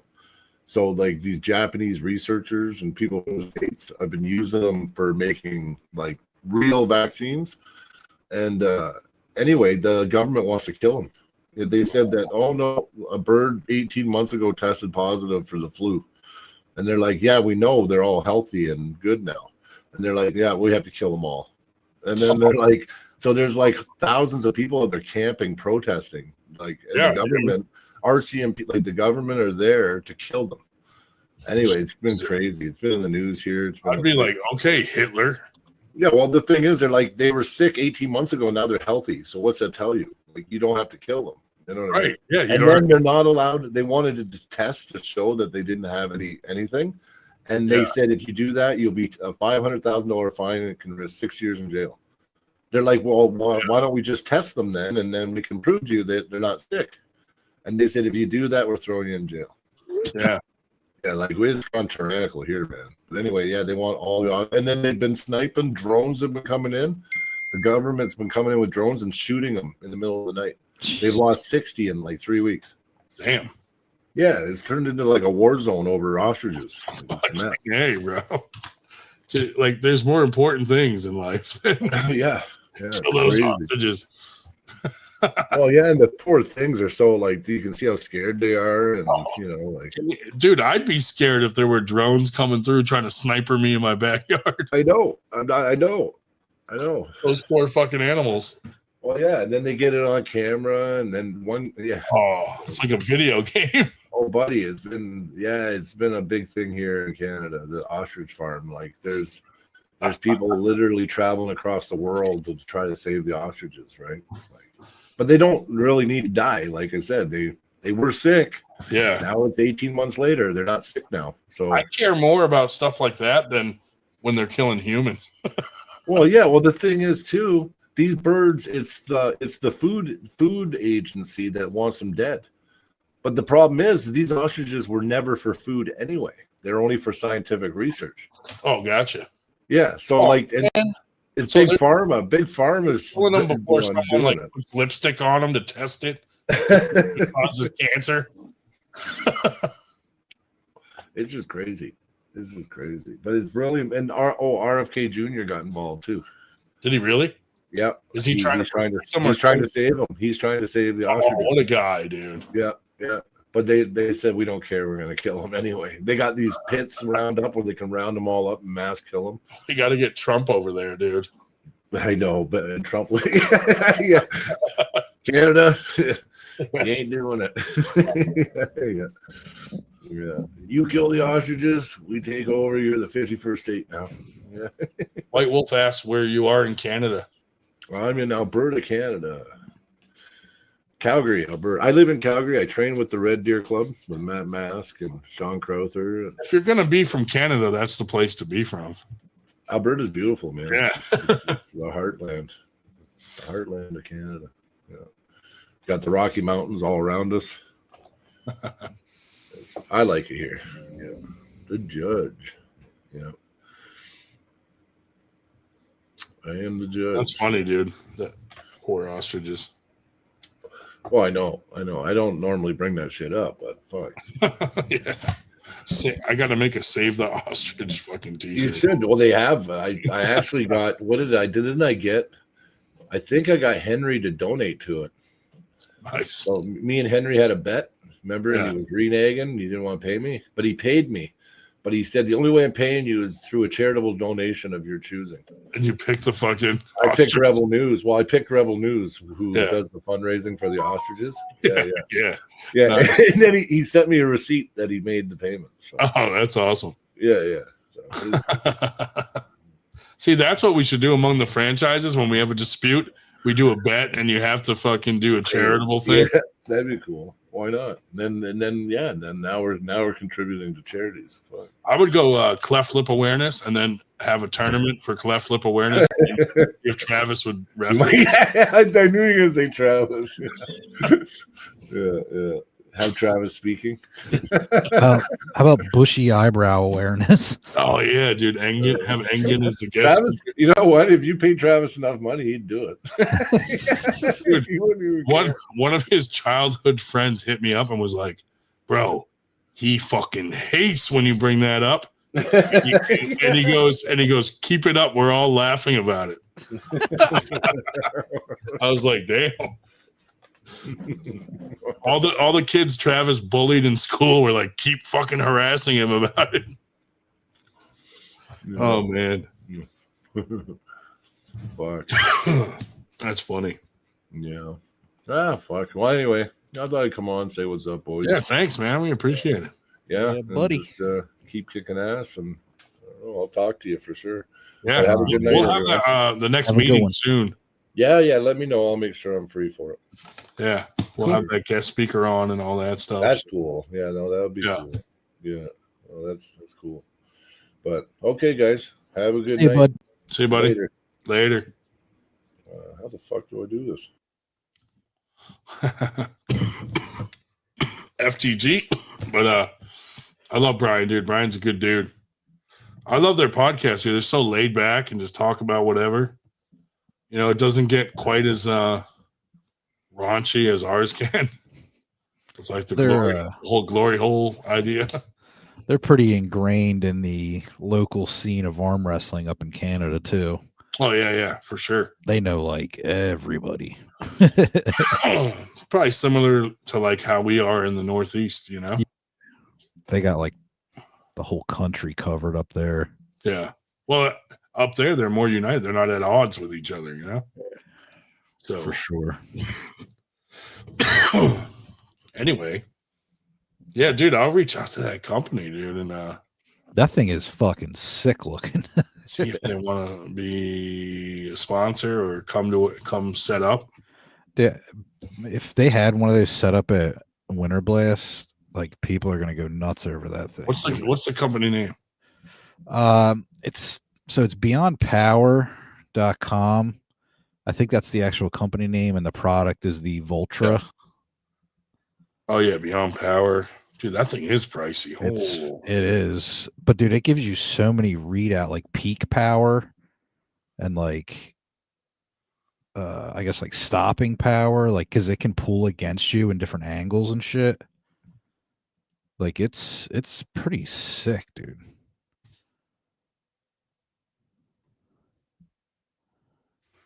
Yeah, it's just like so much resistant in there.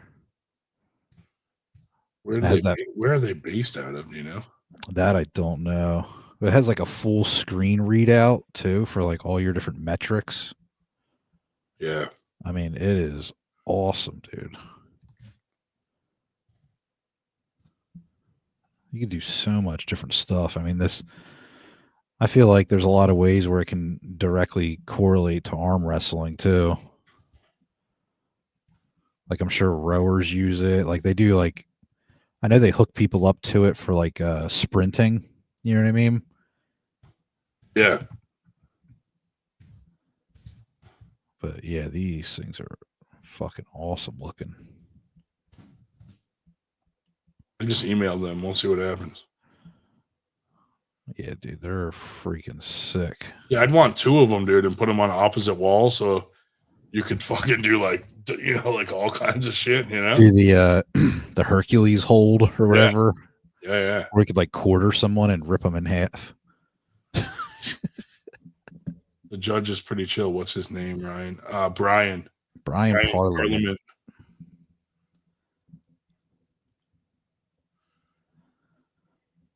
Hey man, I'm looking forward to getting on the road to Antietam next weekend. Yeah, that's gonna be fun, dude. Hey, White Wolf, are you going to Arizona to that Arizona thing to see James Wall? But yeah, I'm going down. Ray's coming down. Josh, Is Dave coming? Shell's going. Shell's going. Sick. Yep. Dude, if you don't feel like driving the whole way, feel free to drive to my house and come with us. I booked a hotel already because I think I'm gonna go to Gettysburg the next day. Oh, that's cool. I've never been to Gettysburg, believe it or not. I want to cruise through there, so I got a hotel in Chambersburg.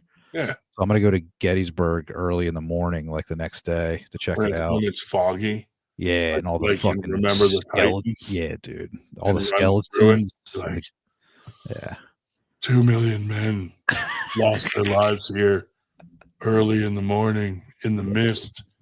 The ground soaked with their blood. Yeah, hot lead. Hot men riddled the fucking ground. I'm gonna lay down on the field and like put my ear against it and listen to the screams of the battlefield. Ryan Grondin sexually molested each dead soldier. Oh, Jesus. Lying here in the rivers. Piles of young bodies.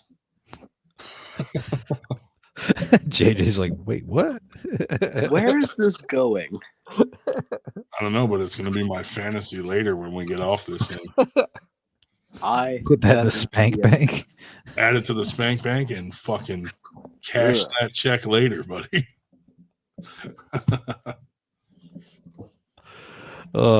Yeah, I've never been out there, so I was gonna cruise by. I was like, I'm already out there pretty much. So, what sort of prank could we do on Auden for the interview? I mean, I could. You already told him that you hate his dad. So, were you there when I did that? Yeah, dude. He had the weirdest look on his face when I said that, and then the bartender was like, "What?" It fucking was hilarious. You should do a super match against Devin. Wait, what? Well, that'd go real good. Oh. I couldn't even super match half the kids that come to our tournaments. I don't know. What could we do to him? What's the date? What's the address? I mean, they're pretty cool. Like, it's in cool. Golden Valley, Arizona. Golden Valley, Arizona on November 1st. It's like an hour from Vegas. Super matches, though, are the night before. Some super matches are the night before. No, I think he actually decided to make them all November. I don't know. There's a few the night before and a few the day of. He was having some issues, I think, with some people wanting to switch their nights or something. Yeah. So, that's not an address. Hold on, I can get the exact address. Hold on.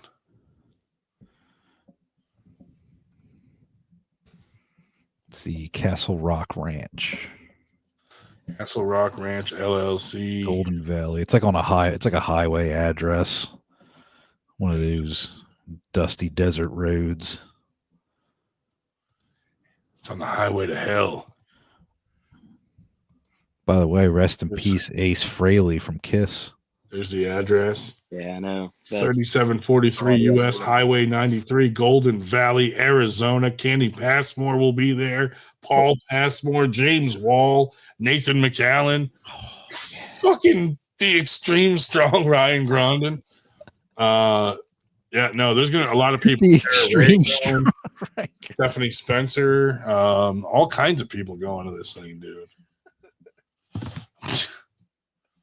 Dude, I'm going to go out there and people are going to be like, hey, let's see if you got better since the last time you were out here. And the answer is going to be nope. No, I got worse. I have a torn shoulder also. I actually trained a little bit for Paul Italia. So I was probably even better back then than I am now. Hey, Ryan, me and you can finally pull. Oh, we're going to get smoked. JJ will probably I can't move, Ryan. I'm weak as hell, dude. Randy, are you coming out to Cuban Muscle Crisis? Yeah, of course, man. I'll be there. Yeah. If you can get through Randy, then you can get to me. The final boss. You'll probably get through me. You got to beat Randy to get to me. Not that Or you hard. don't get the opportunity to get to the final boss. Done deal. Final boss of nothing.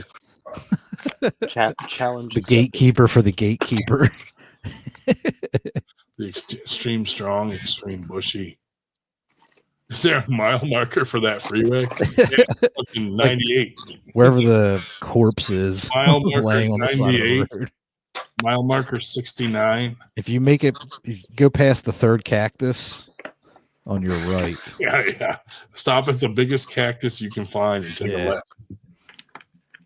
Dude, we could bury people out. Dude, if you look on a map, that is in the middle of nowhere. It's crazy. I was looking you at it. Fucking stop for gas and you're never seen again. It looks cool as shit though out there. Yeah. The last time I was there, dude, everyone thought I was going to get murdered when I went on that. Oh yeah, you went. Reservation. You went on the Indian reservation. You were selling fire water. I didn't know that you don't go in those because they will kill you. I had no idea. You are not allowed on that land. Yeah, I didn't know, dude. I fucking saw the sign and I'm like, dude, they probably thought you were coming to make them a shitty land deal. Well, the funny thing is, there's a lot of them on the land working, and I just kept waving to them like I belonged there, and they just accepted it. Like they were waving back, like, well, they were like, he must know someone if he's waving to us. Like, oh, look at this. Nowhere. If I would have been going all like nervous, they probably would have fucking killed me. Were you going like this? My land, my land. Yeah. I discovered this land, not you. Can you imagine the indigenous people? Man. All these squalls trying to scratch my eyes out. Apparently, calling them a squall is a big time. The no. Yeah. Yeah, it's like borderline hate crime. But yeah, I didn't know that you couldn't go on the reservation. So there was like this huge gate, and it was like absolutely no trespassing. Do not pass this. You know. And I just was like, well, fuck it, dude. It's nice in there. And I just drove in there. And then when I told the guys back at the event, they were like, I told them where I went in, and they're like, dude, you can't go in there. Like, people are never found again after going in there. It's wild. I was like, well, I survived it. I came, I saw, I conquered. Yeah. Came. Whoa, underage fucking sex talk. Put your mother on. Is your mom there? Is anybody there that's an adult right now? Sleeping. In your house. Who is it? Your grandmother? Aunt and uncle. Oh, go get them. No. I am good. Do they like you? Are you Do they molest you? No. Do they like you? Ish. Are you riding up with your neighbor? Yeah, Jamie. Nice. Jamie, yeah. Yeah. Rest my soul. How far of a drive is that for you guys? White Wolf. That is 100% true. I think it's about an hour and a half. Yeah, that's nothing. That's easy. Easy day. I mean, the New Jersey event was like 5 hours. Yeah, right. From us, it was like 4 hours and like 50 something minutes. How far is Hagerstown from you? Hour and a half, he said. Oh, maybe like 4.5 then. 5. I mean, we also took toll roads and all that too, which did not help. It's about like. You have your ears pierced? Yeah. Why? I have them both done. Why? That's gay as fuck, dude. It was like 6 years ago. I was like, hey, I want to get my ears pierced. Oh, 6 years ago? Yeah. What were you, fucking 10? Jesus Christ. I mean, you're going to talk about gay. Don't get any tattoos, dude. Andy wants to know if they're clip-ons. What the hell kind of watch is that, dude? Rainbow? Yeah, it's rainbow sapphires. That thing will lock right up if you feel it was semen. It is a automatic mechanical. Get your nose pierced, dude. Get your tongue pierced. Don't get any tattoos, whatever you do. So I actually did think about getting my nose pierced, but then that would be mega gay. Was there a difference between regular gay and mega gay? Oh man. Gay. Have you ever something you didn't like? No. Come on, dude. Answer the question. Well, Plead the fifth. I agree with Randy here on this one, but I will say this: I have never had one in my mouth, so we're good. So arm wrestling, it's pretty cool. Yeah, right.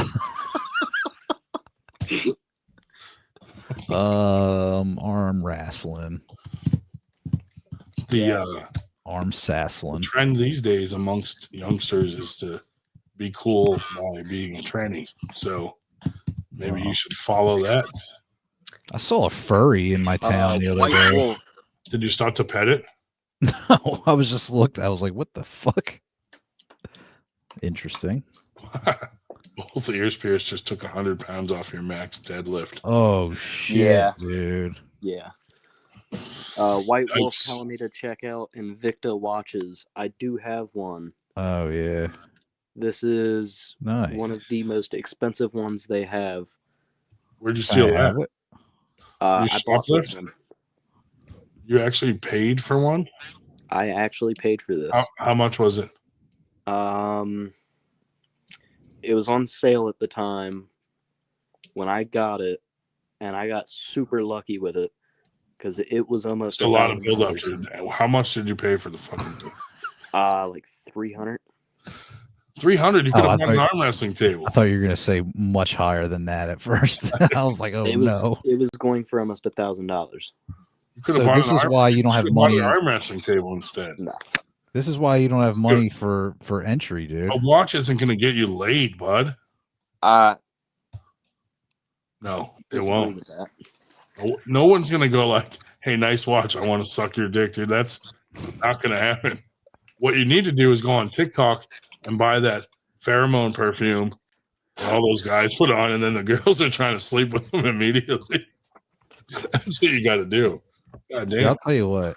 I hate So- TikTok. That app sucks. I don't know if you I use it, but I hate it. but there's literally studies that have shown that cologne does not work, and it No literally shit. causes skin damage. Just like watches don't get you laid. You got to take like if you want like good cologne, you just take like an old like carp you caught and just leave it out in the sun and then just rub it all over your neck. You know what will get you laid, JJ? A giant dick. Like Big Dick Randy over here. Stop it, dude. Big Randy. Hey, BB, Shell, how you doing, buddy? it's Big Dick Randy in the house. Shell's back. I came back just in time for the good part. Randy, you're the wrong color to have it be that big. Oh, okay. All right. We're done here. Oh my god. Sorry. Don't say racist shit on here. What? Did someone say something racist? What? Oh, wait. Oh, yeah. Never mind. Yeah. Yeah. So Nothing like that. what time are you heading out, Ryan? Halloween, there will be a No, dude.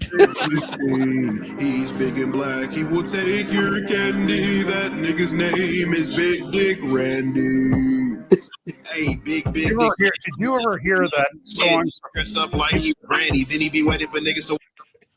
Randy, I didn't know you had a theme song. Big Dick Randy. How about the song from the musical Hair? If you've ever heard that, where they use every slur word in the book Oh god. for black Randy, people. I didn't know you had a theme song. I don't. Yeah, dude. There's Big Dick Randy 1, 2, 3, 4, 5, and 6. Wow. Is there a 7? I don't know, but there's 1 through 6 for sure. I think we might have 7 in our. That's why we got Big Dick Randy in the house, dude. From now on, everyone's gonna call you Big Dick Randy. Oh, dude. Hell yeah, dude. We just got Randy's fucking arm wrestling nickname. Yes, we Big did. God. Dick Randy. Watch, I'm gonna see you at Cuban Missile Crisis. Oh, here we go. Which one's your favorite, Ryan? Big Dick Randy or Ram Ranch? Oh my God. Okay, so Ram Ranch Randy. So funny story, dude. I play guitar. Okay, I play acoustic and electric, and one of the very first things I learned how to play was Ram Ranch. Ram Ranch? What the fuck is Ram Ranch? I've heard Go, of that. go listen to it. Yeah, you Well, I should pull can't it up because right you'll now. play actually. it live on the show every time. Yeah, you should pull it up live right now. No. No, I already ruined the monetization of this show by playing that little clip. Whoops. Yeah. The Drew said he has to flash everyone to prove it. Nope. Oh God. Nope. Ryan, how long does it take you to get to Hagerstown? 2.5. 2.5. So it's like 3 hours from me. So that makes sense. Something like that, dude. Dave, you're going too, right? Yep. Nice. Yeah, I won my first super match this past weekend. I saw that video. That doesn't count.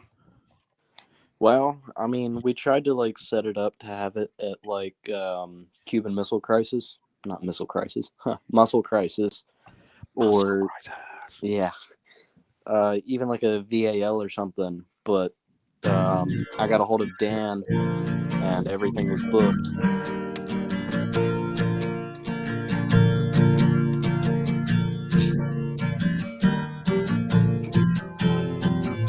Waiting for the words. Shut the fuck up. It sounds ferocious. More That guy named Big Balls got the crap beat out of him by a more stupid cunt suck my dick. 154. That's for all you potential sponsors out there. Yeah, we're on it there. Anyway, JJ, you're entering in amateurs. Possibly. You are. Stop being a puss. We're just gonna let you do it. Yeah. Really? Yeah. Free? Yeah, because you're a fucking. Yeah, we'll cover. You know what it. you should do is fucking sell that fucking dumb watch, those stupid earrings, and get a fucking entry. What's the entry? 40? I thought it was like 30 or something. Well, me and Randy are going to make sure you get in, okay? Bet. Thank you. Yep. You can't be whooping I'm up on holding these you to that. 10-year-old kids, dude. Ryan, growing the sport one dick at a time. Oh, man. But yeah, for the 17 and under class, what's to be expected? It would Well, probably just be you winning, probably. Yeah, dude, you're going to pull like some little 8-year-old Like, kid or some Yeah, stupid. you're gonna smash all these Seriously, children. if you're beating Dave Shell, you should not be pulling kids anymore, dude. You're also deadlifting like 700 pounds or whatever it is. Oh, I forgot to tell you guys. I got my ball to my butthole. Oh my God, what did I do? I can't take a shot, cause now my balls are blocking up my butthole. Fool me once, shame on you. Fool me twice, shame on glue. Good God, I pulled too hard, now my scrotum's stretched out like a fucking yard. Oh, I got my balls to my butthole, baby. Oh my God, what did I do? I can't take a dump, cause now my balls are blocking up my butthole. My lady doesn't want a life, I'm watching her man use a butter knife. Face down ass up, trying soft. Anyway, you guys need to grow up. It's a little disturbing the fact that you two are actually grooving to that. Bro, that's on repeat in my vehicle. Got a hook. Got that out of your system. The entry fee for men at Cuban Muscle Crisis is $35. Oh, sweet. All right. Well, We I got just you, like buddy. the only thing I like in that song is that he put the word again in. I glued my balls to my butthole. That's the thing you have to pay attention to is Yeah. that one word. Yeah. It's like Ryan accidentally got Engen's eyebrow hair again on his face. Did you open? Did Engen send you a gift and it exploded full of eyebrow hair when you opened it? I'm just daydreaming about taking a huge dump. Getting up, piss on the dump. Got the dump in half. You ever try to do that, dude? To cut one in half with your stream? No? Oh, whatever. Some people have different hobbies. Try to write your name in the snow. It's all right. Yeah. Who hasn't done that? Men 35, women 20. My penis is small, so it looks like cursive.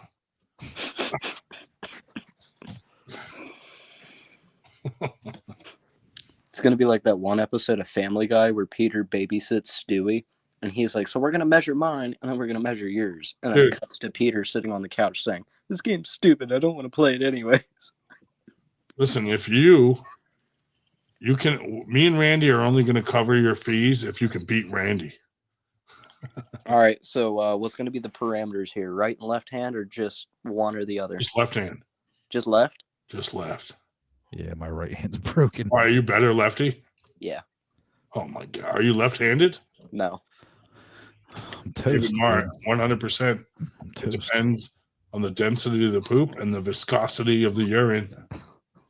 But if it's Power like a of the solid stream. log and you drop it and it's just like an atomic bomb and mushroom cloud of water back up, cooked. I don't know what kind of sport you're talking about, but Nuclear bombs. every time I urinate, I pretend I'm putting out fires. Very small fires. Very small, like matchstick size fires. pH balance of the urine. Anyway, you guys have weird music fucking playlists. Us. Oh, I'm going to bed. I'm tired. Alrighty, Randy. Well, that's good because we were tired of you. Thanks, Dave. I'm sorry, that just occurred to me. Go on, get. Oil spill. Oh, what is this? IBP has left tar balls all over the sea.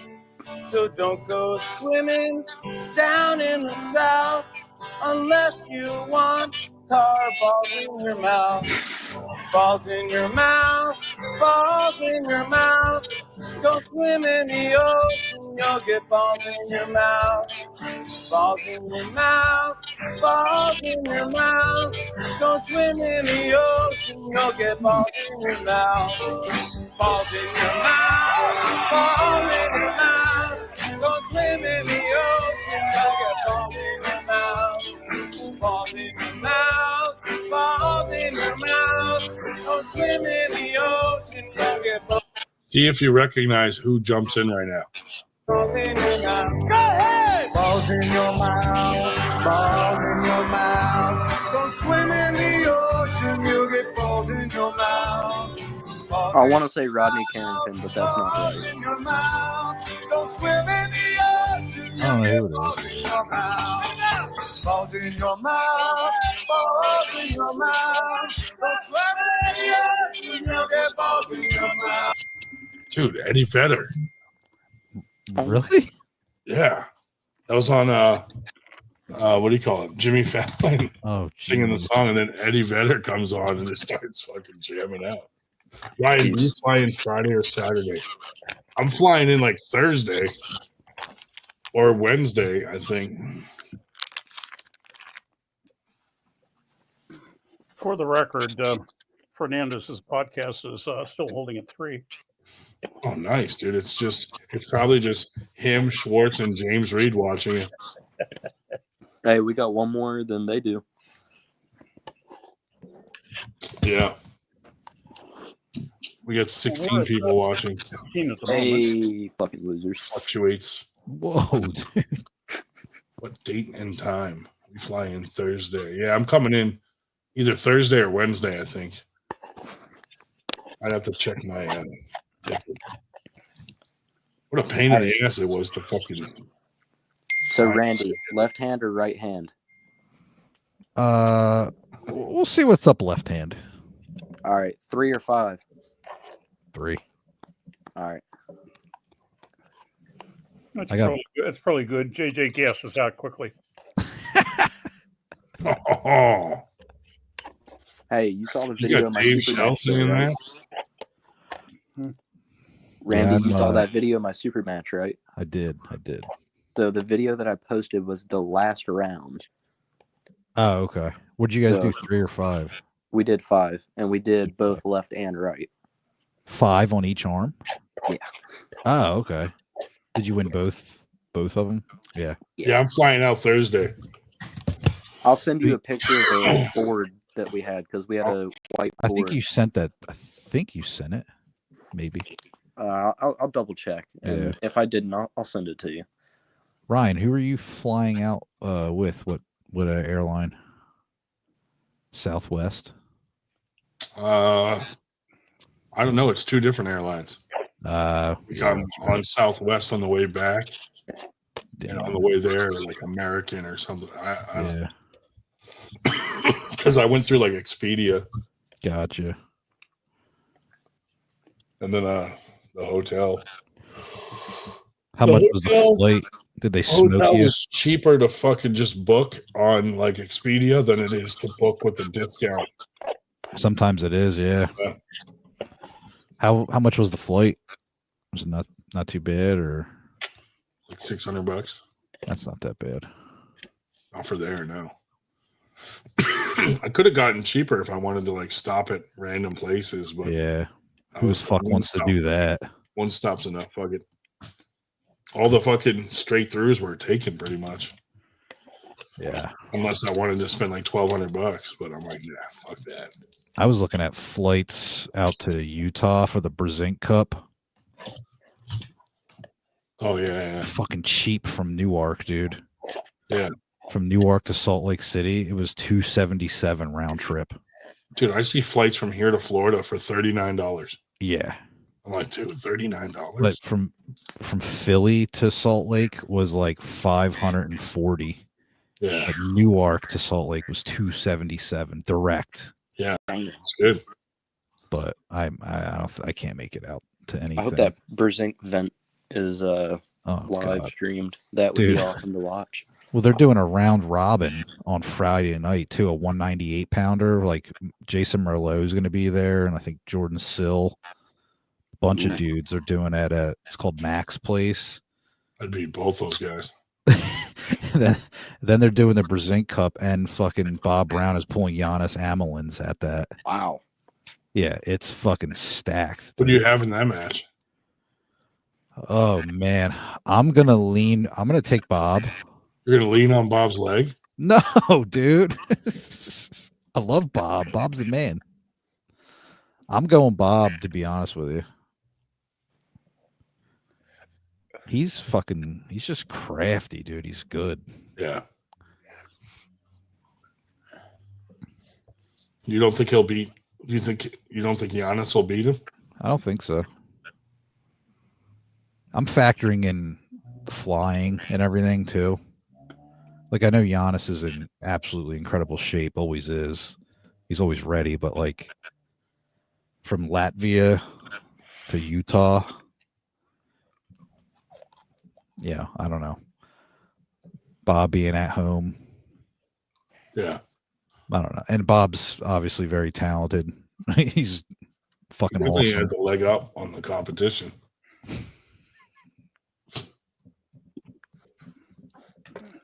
That got I think, out. But oh I well. think Baxter and Dexter will also be there hanging out. Oh, The East versus West guys. You know what? Me and you should arm wrestle those two. Baxter would wax us, dude. Oh, Baxter would kill us. Yeah. I think I'd have something for Dexter. Oh no, yeah. Righty. Yeah, I don't know. Maybe I think I would be okay. Who knows? Maybe he would fucking smoke me, you know? I think he's honestly like he's so busy with all of his other businesses and ventures and trying to run East versus West. Like, I don't know. Publicly challenge him. They're probably working like fucking 18-hour days between everything they got going on. Roy Baker. It's going to be like a one-legged man in an ass-kicking contest, literally. Bob's awesome, man. I love Bob. Yeah. Dude, I can't believe how he lost his leg, like just to try to make weight. It's fucking crazy to me. And 2 weeks Bob after is your big from- event, I got a super match on the 15th. Yeah. Shell's a super match getting crazy mofo.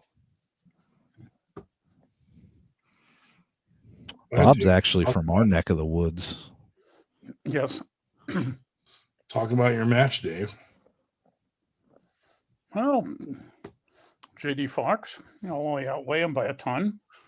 On the other hand, I do weigh about 40 pounds. We'll weigh about 40 pounds less than when I pulled him last time and lost to the stinker. Yeah. I just want to remind everyone that Jeremiah Wolf is a piece of shit.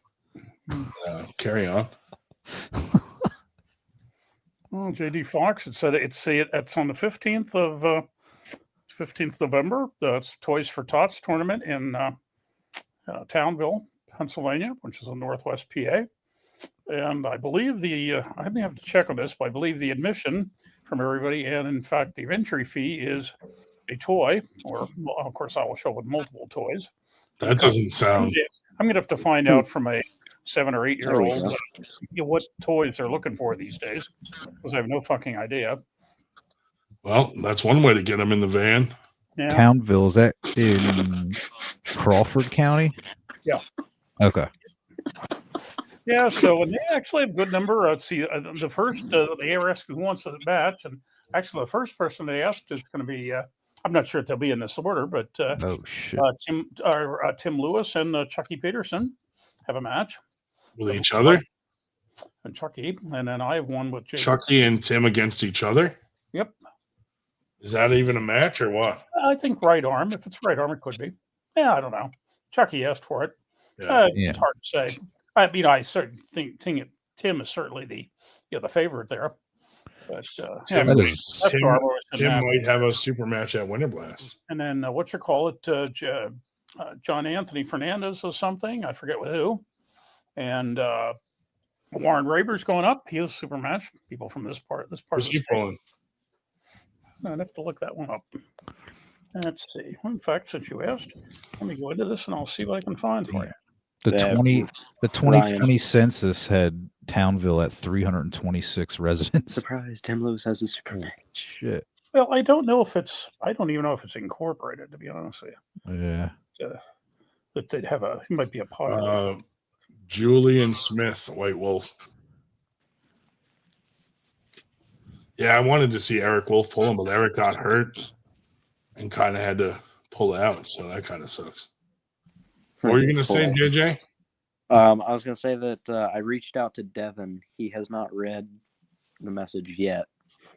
He won't see it, honestly. Yeah, he doesn't like you. No. No. You know how many messages a day that guy gets? Thousands, I don't probably. know, but he responds to me. It's because you have his phone number. He responds on Facebook Oh, does he? and Instagram. Oh, gee, you'll love this, Ryan. I'm looking at this note from October 1st. So the match between Warren Raber and Jeremiah Wolf is canceled. Of course. But Why is it canceled? So I'm not sure. Warren will be pulling left arm with Danny Hillard. Gee, imagine that. Jeremiah Wolf pulled out of yet another fucking match. Now we have Timothy Hostetler and Nicholas Poulos. Don't know them. And we have Sean McBride, Tim Zefla, Tim Lewis, John Anthony Fernandez. That's left arm. And then Nathaniel Fang. Who's John Anthony pulling? John Anthony, I say Tim Lewis, left hand. That's going to be John Anthony has two of them. John Anthony, strong lefty. Yeah, John Anthony, Tim Lewis, left hand. And let's see. Matthew Jackson, Chris Snyder, Randy Owen, Chris Akowska, Terrence Allen, Chris Detweiler. Let's see, they're both. Oh, here, Fernandez. Yeah, he has two left arm matches. He has Tim Lewis, and he also has Justin James. Pulling two lefty? Yeah, Fernandez. Yes. Damn. Yep. He's strong lefty though. I mean, let's see, and then Justin James has left arm. It's him and Actually, Justin James, the thing. Justin James has 2 left arm matches. Well, One maybe with that's how. Anthony and one with Tim Zifla. Maybe that's how they'll make it fair. Both of them got a left arm match and they face each other. Yeah, it was supposed to be Warren Raber and Jeremiah Wolf, which of course Jeremiah Wolf with his usual Jeremiah Wolf look. But loser. But fuck that fucking weird ass fucking weird loser. But let's see. He said I was mean to his wife, and then he goes, and she's autistic. I'm like, did you tell him so am I? JD Fox. I mean, everyone's autistic if we're gonna go, come on, dude. Robert Wilson, Elijah Hamill. What does that say about him? Taking advantage of people. Featured match of the day. JD Fox and Dave Schell. No, well, no, not really. Oh, nice. And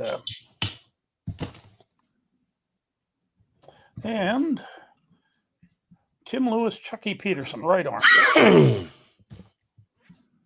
Yep. Yes, at the Toys for Tots Arm Wrestling Super Match Competition. Yeah, that's like way up in Erie. Townville, this is typical small town. It's held at the Townville VFD and Ambulance Service. Pretty much like in Erie, it looks like. Yeah, it's one county, South Ferry. Do you think Jeremiah Wolf is related to White Wolf? Whoa. I think they spell them differently. Yeah, me too. And actually, I'm going to be staying in good old Barkeyville down on Interstate 80 because it's half the price of motels. Well, I was wondering.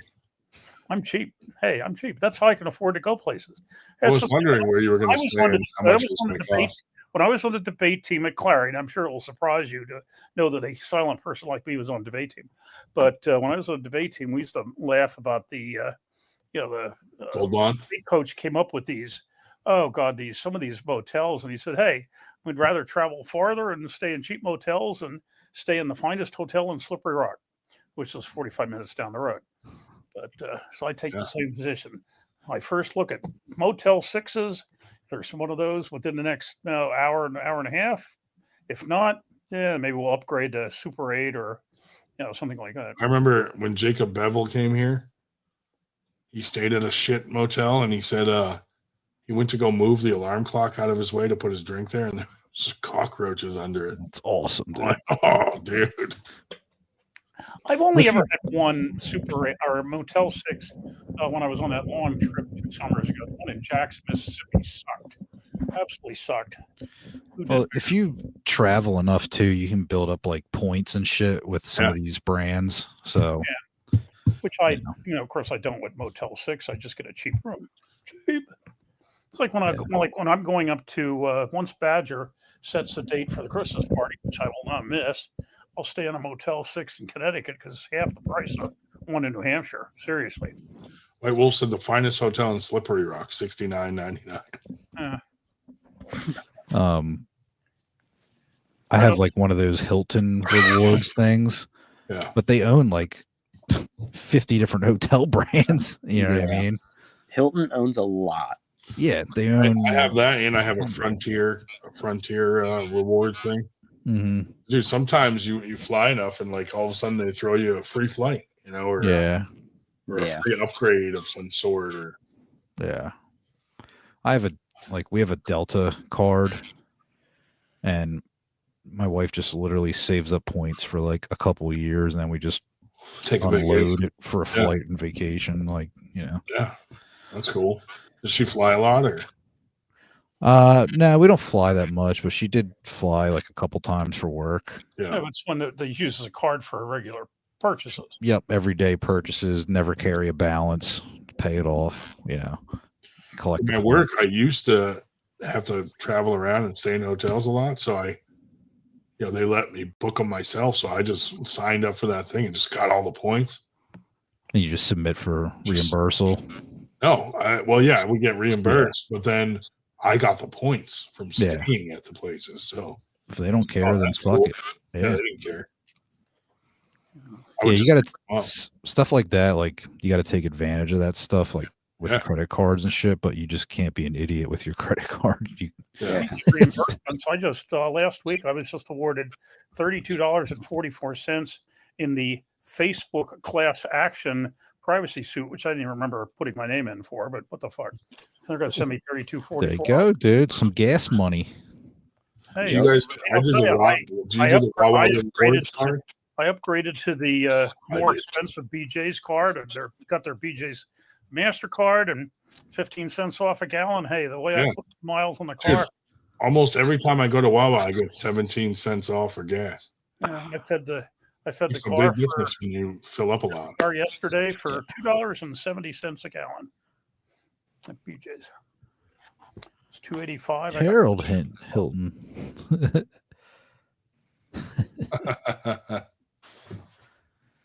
I know Paris Hilton. She gets me all the discounts. I was on a Paris Hilton. I was mentioned on a Paris Hilton special on Netflix. You know, I'll tell you the story. So you know Tommy Lee, the drummer? Yeah. Well, you know I know. Yeah. Me and you had this conversation at VAL. Yeah. So Tommy Lee's new wife, Brittany Ferlin, she has huge thumbs. So I made a whole Instagram page about her thumbs. Pictures of her thumbs with all these sayings about her thumbs, to the point where Tommy Lee actually privately messaged me and was like, "Hey, asshole, stop fucking talking shit on my wife." So then someone hit me up and said, "Yo, did you see Paris Hilton's new thing?" And I said no. And she goes, "On Instagram, you're that Instagram page called Brittany Ferlin's Thumb, right?" And I said, "Yeah." And she goes, "They just mentioned you."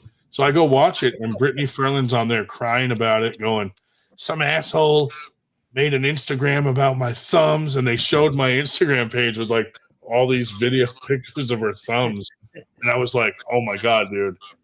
I just won the troll Olympics." Like my troll page got mentioned on a fucking Netflix special. It's like, that's fucking awesome. And now, then come to find out, Randy like went to school with her. Her brother's my best friend. That's hilarious. I literally Did you tell him that story? No, I didn't. You totally should.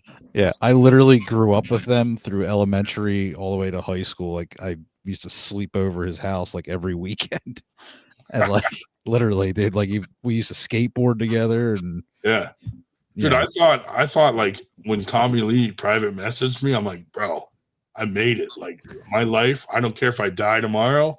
I trolled someone enough where like a famous person told me to shut the fuck up. Should I message Brittany? Yes. Should I message Brittany and tell her? Yeah, dude, do it.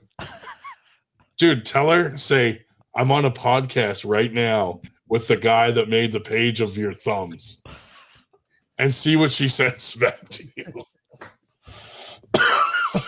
Would you do it? I feel kind of bad. Like I literally like grew up with this girl like my whole life. So what, dude? Tell her. I feel bad, dude. Man, that would have been 8 years ago. So tell her and see if she's like, "Who the fuck is it? I want to fucking kill this motherfucker." Did they break up? They had a little rough spot, but they're still together. Rough spot. You know, imagine if she goes, "Send me the link. I want to curse this motherfucker out." Be like, "Okay, yeah, tell her." Was this in I'll this be area? like, "Okay, big thumbs." Was this in this area? Did you grow up somewhere else? No, I grew up right in Percy, Sellersville area. Tell her to tell her husband, Tommy Lee, that if he ever texts me again, I'm going to kick the shit out. I think they have a residency in Vegas now. Motley Crue does. While I'm out there, bro, I'm going to go fucking like, "Hey, big thumbs." Yeah. So about 8 years ago, I actually went out to Las Vegas, and I got to meet Steve-O and Tommy Lee because they were doing an episode for Steve-O's Wild Ride podcast. Well, Steve-O's a fucking loser. Oh yeah, big time. Dude, But he came up to New Hampshire when I lived there, and he came to this after party, and he tried, like, some girl came running out of the room saying he tried to like date rape her. So like, yeah, probably. Everybody Steve-O kicked the was shit on a out of lot him. of stuff. We kicked the like everyone beat him up and just threw him out of the house like he was a nobody. Yeah, But no, Tommy Lee's a pretty humble-ish guy from the 8 years ago when I met him. Yeah. When you were 10. Yeah. Well, you fucking married someone with huge fucking thumbs, so Yeah. fuck that guy. You know? Dude, we should get Tommy Lee on the podcast. That'd be funny. Yeah, I don't think that would happen. Goodbye monetization. It'd be like, Tommy, do you want to come on and talk about your wife's large thumbs and where you have her stick them? Has she ever put her thumb in your butthole? And literally, dude, she could get up to like the small intestine with that thumb.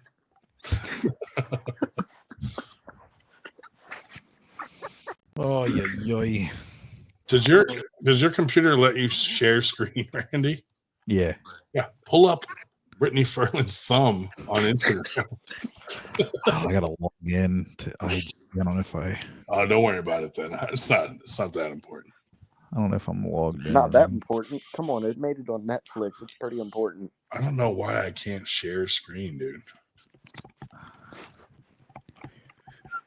It's got to be a feature that you could do. I would imagine. It's like something I got to download to upgrade or something. I just keep forgetting to do it.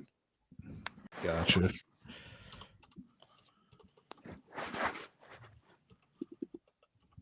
Yeah, with some of the new videos I did.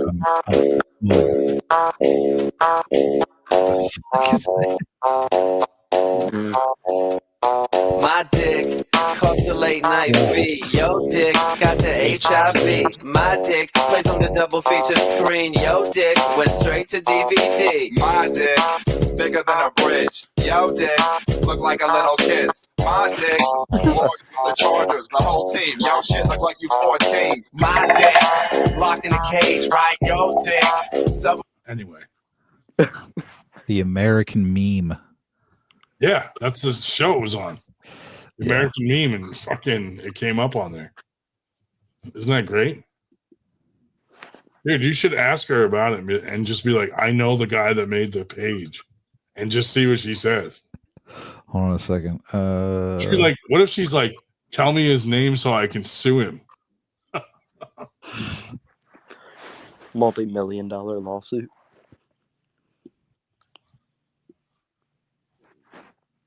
What do we have here? Someone trying to join.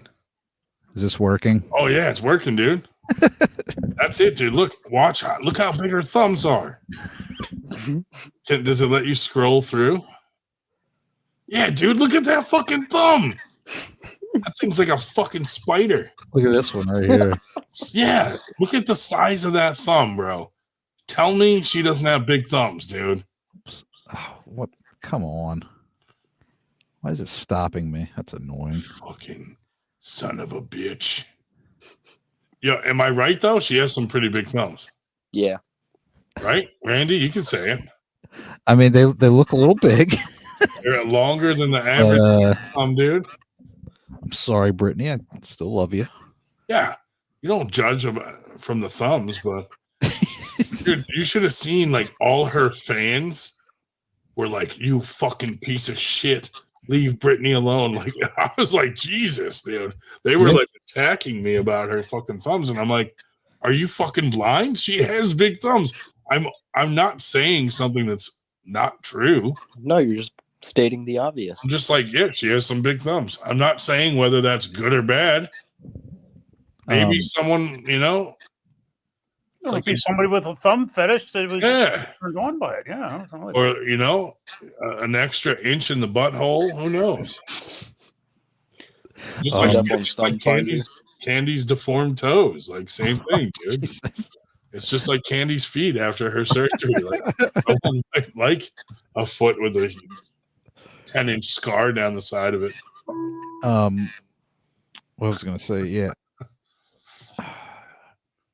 Fuck, I totally drew a blank now. Was it about Brittany? Yeah, it was. Was it about American Meme? American Meme.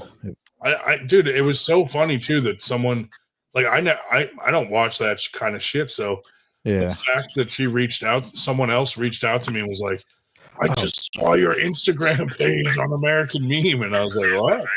Oh, yeah, she was on Vine when it first came out back in the day. If JJ, anyone mute yourself, you remembers. devil. Am I not muted? No, not you. Oh, JJ. JJ. Yeah, she was on Vine when it first came out, and I Yeah. believe she was either the first. She was content funny crea- on Vine, dude. Well, she was the first content creator. I don't know if it was just woman or just overall content creator woman. that hit 1 million Yeah. subs on Vine. Yeah. Dude, Vine was awesome. I heard they were going to bring it back, but I don't know if that's I true. used to use it all the time, but that's where I first saw her on Vine. And then Vine was funny, yeah. when she went on to Instagram, that's when I noticed the thumbs. And I was like, geez, dude, I gotta fucking say something.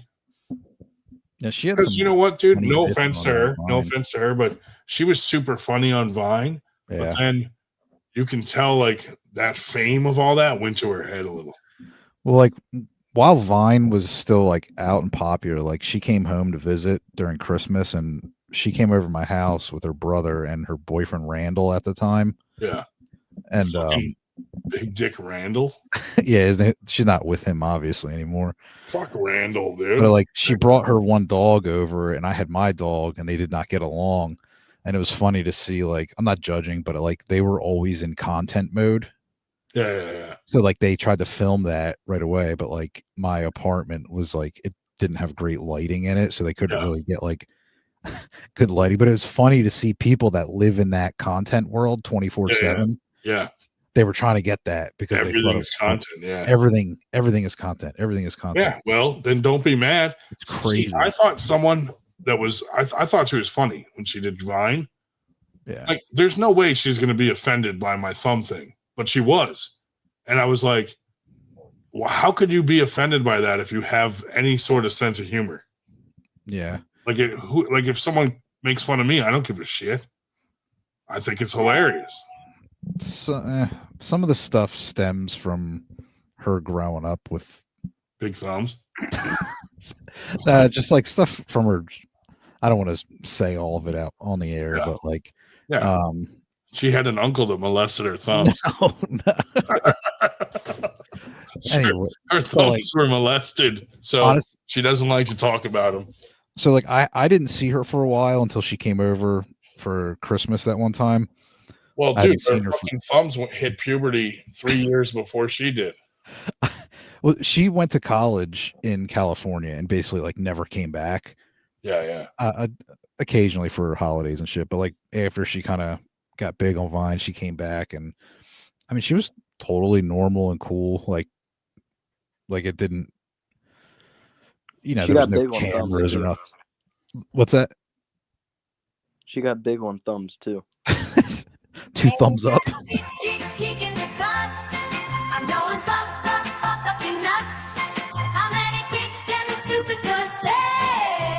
Waking up today was a huge mistake. I woke up in a world of shit. Yeah, dude, I felt like she really judged me poorly just by my thumb Instagram page.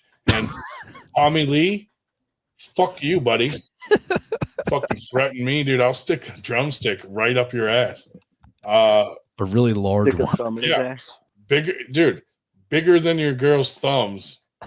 Something else I'll stick up your ass that's bigger than her thumb. Like a fucking tree branch. Oh man. Fucking like that 70-year-old fucking loser is gonna kick my ass. Come on. You know what I mean? Their house almost fucking burned down the other year when those wildfires were out there. Would someone rub her thumbs together?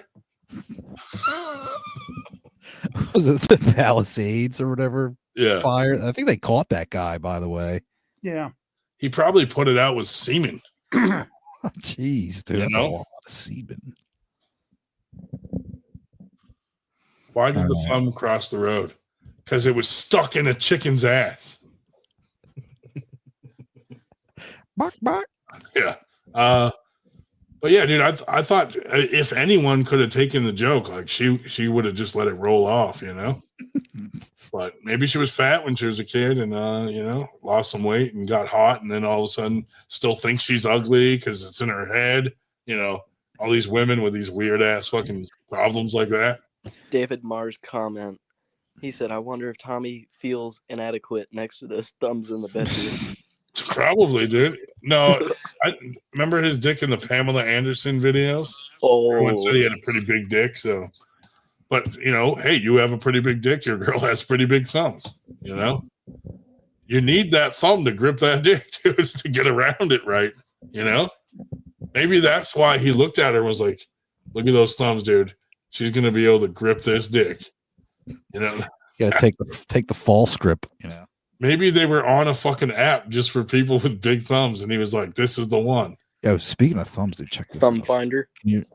Can yours go like backwards like that? Oh, that's weird. That's about as back as mine's going. Unless there you go. That's a better angle right there. End it.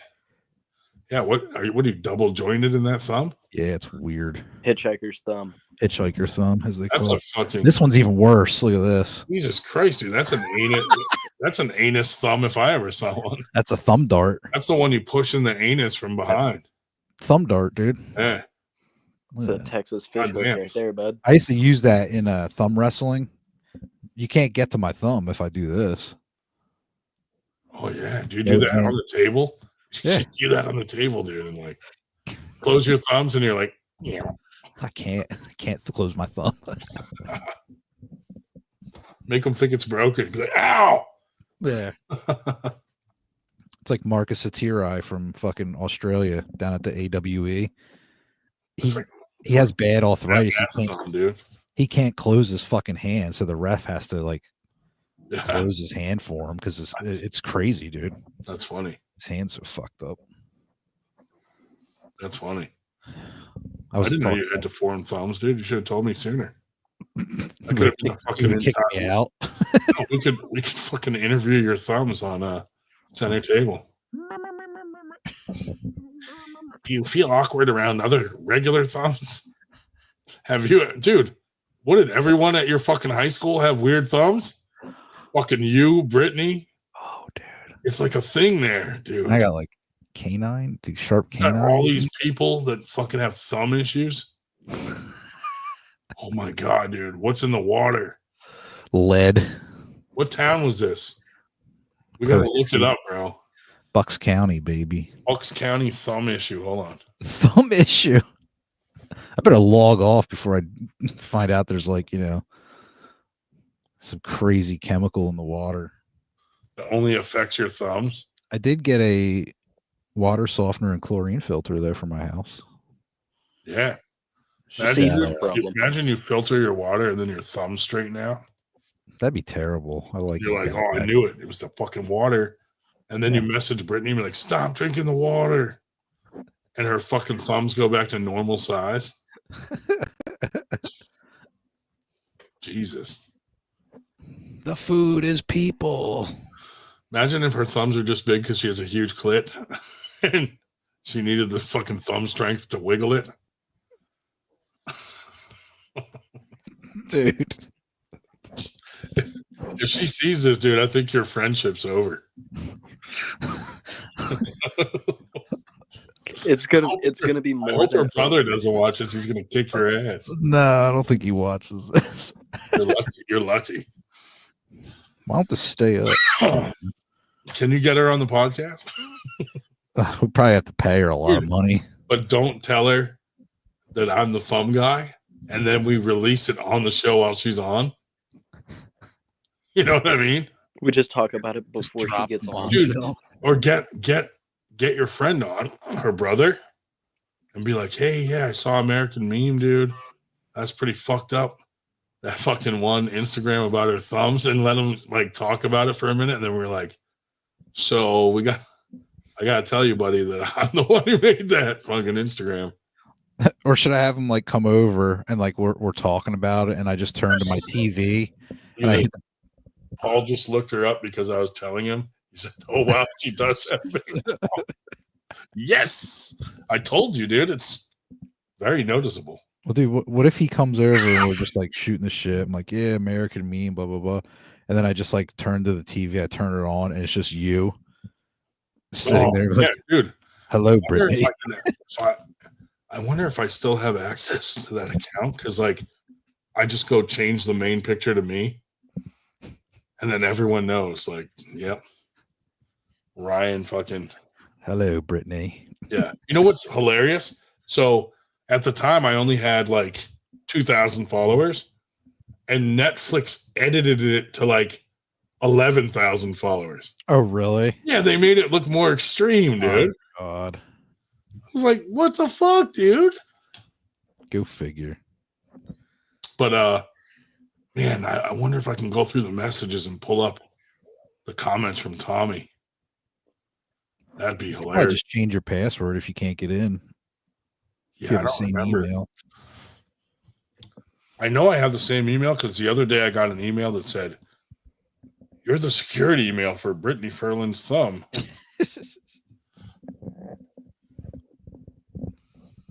Oh, Dude, man. she said now, Candy said I gave her a complex because now she hides her thumb in every pic. She does too, dude. Like now she like puts it behind her. False You know? script, everything. Just do the 4 fingers. No, Kind of hard to hide something that big, though. Instead of through the fingers, it's and she's just hiding the thumb. instead of through the fingers, it's through the thumbs, dude. Oh, man. Unabomber. Unabomber in the house. I'm gonna get a tattoo of Brittany Ferland's thumb on my fucking arm. On your thumb? On my thumb? No, my thumb's not long enough. It would just be like fucking up to her first knuckle, dude. Takes up his entire arm. Maybe a small version of it, you know. Her fucking thumb could cover my whole forearm. Might be good at arm wrestling. Dude, if she wraps that thumb, dude. Yeah. Build that thumb head up, though. She can Well, just Would she go home all the often? way around, dude. Thumb pad. Mine's gotten relatively fat since I started arm wrestling. I still got a long way to go. Mine Though. has not. Oh yeah. I have nothing. Mine is growing the more that I do the rice bucket. Do you hit the rice bucket? Yeah. Like that's getting like meaty, you know? Yeah. I just inject it with synthol. You know. I inject mine with semen. But yeah, dude. That's I'm the going story. to bed now for real That's this the time. story about Brittany's thumb. Yeah. It's Again. midnight.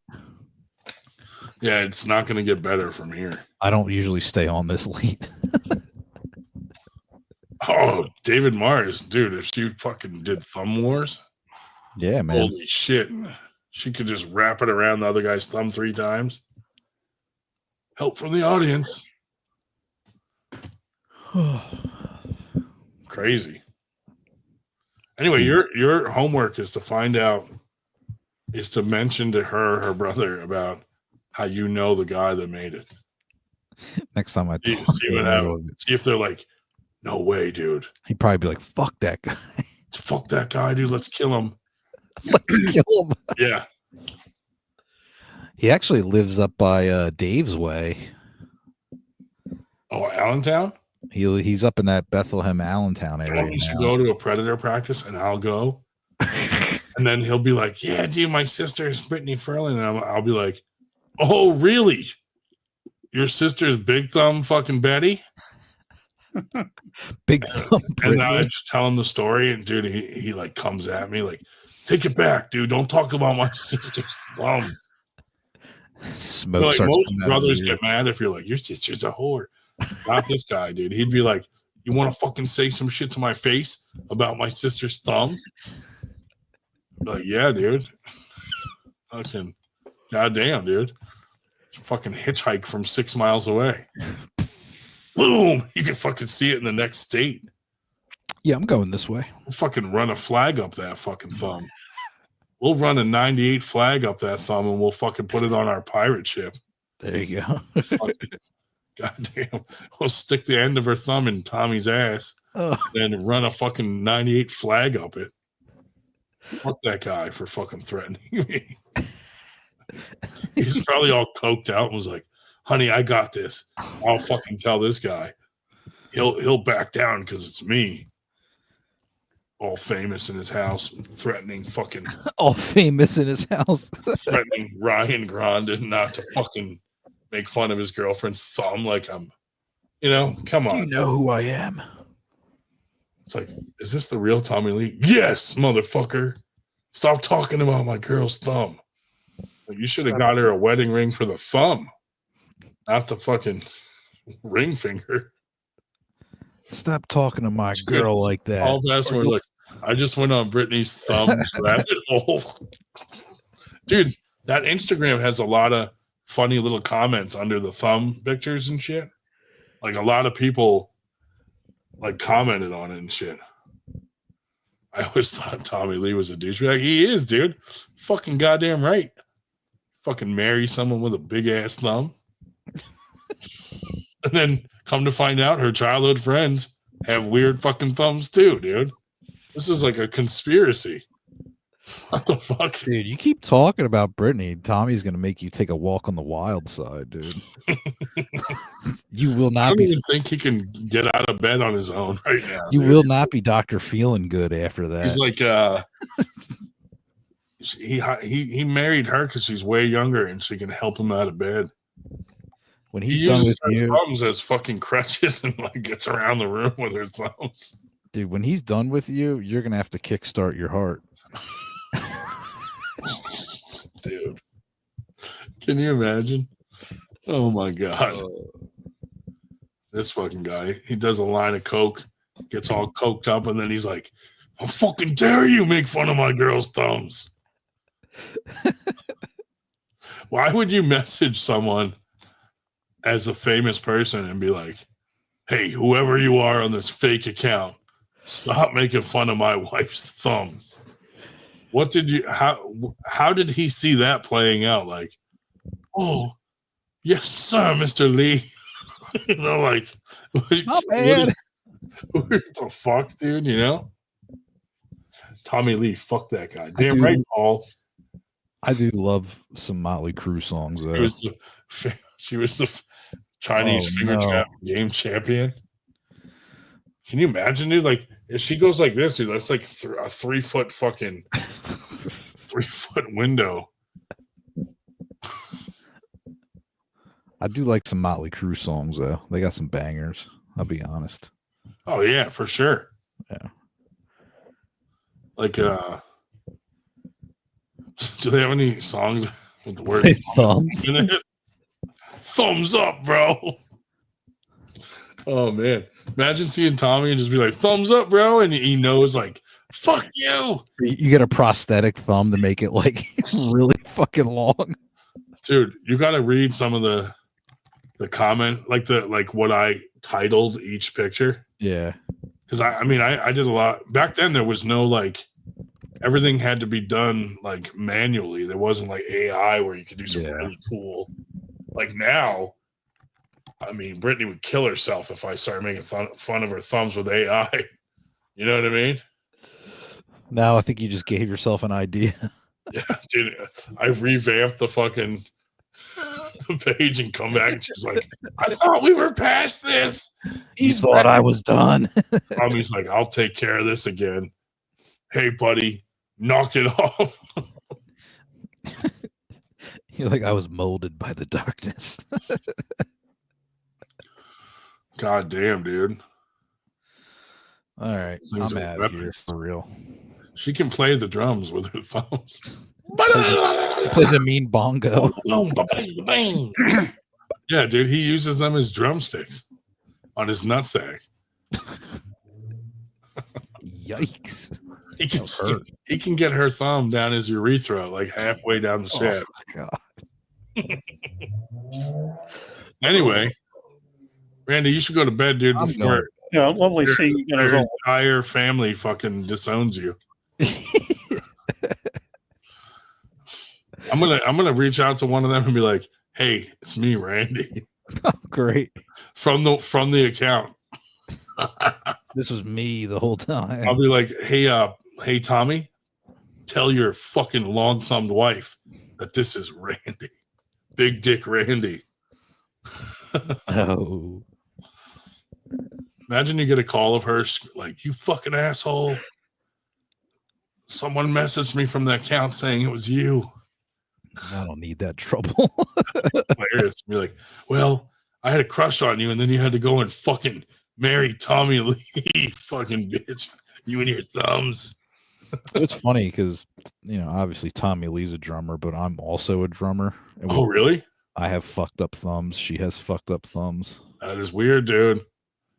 Are you really a drummer? Mm-hmm. Yeah. Oh, I didn't know that, Randy. Oh, I thought you did know that. No, that's fucked up, dude. All sorts of hidden talents we didn't know about. That's pretty fucked up, dude, that you have weird thumbs and she does. Like, now I feel like I have to do an Instagram about your thumbs. Oh, great. Randy's backwards thumbs. Big Dick Randy's big dick thumbs. That's Look what's at that, dude. Hitchhiker's thumb. Looks like you're holding a banana, a small banana. That's a hitchhiker's thumb. Like John Brown is one of those. It looks like you're holding a tiny penis. Man, can you straighten it out? Like Yeah, I can keep it straight, but like, dude, don't do that. Don't do that. It's weird. It's done it forever. Leave it. What you should do is put it in some sort of sling, some sort of fucking get my bones fused. Yeah, that's weird. I guess it's a double joint. Makes you feel uncomfortable looking at that. Is that a double joint? Is that what it is? I think so. Yeah. Yeah, I don't know. Yeah, but most double joints are like the people that can do just that top joint, like. Oh yeah. Like, if I try real hard, it's like. It's a dingle hopper. This pinky locks a lot though. Locks? What? Like look at those weird fingers, dude. Brittany. I didn't notice the thumb till you showed me. Yeah. It's a hidden talent. Congrats, dude.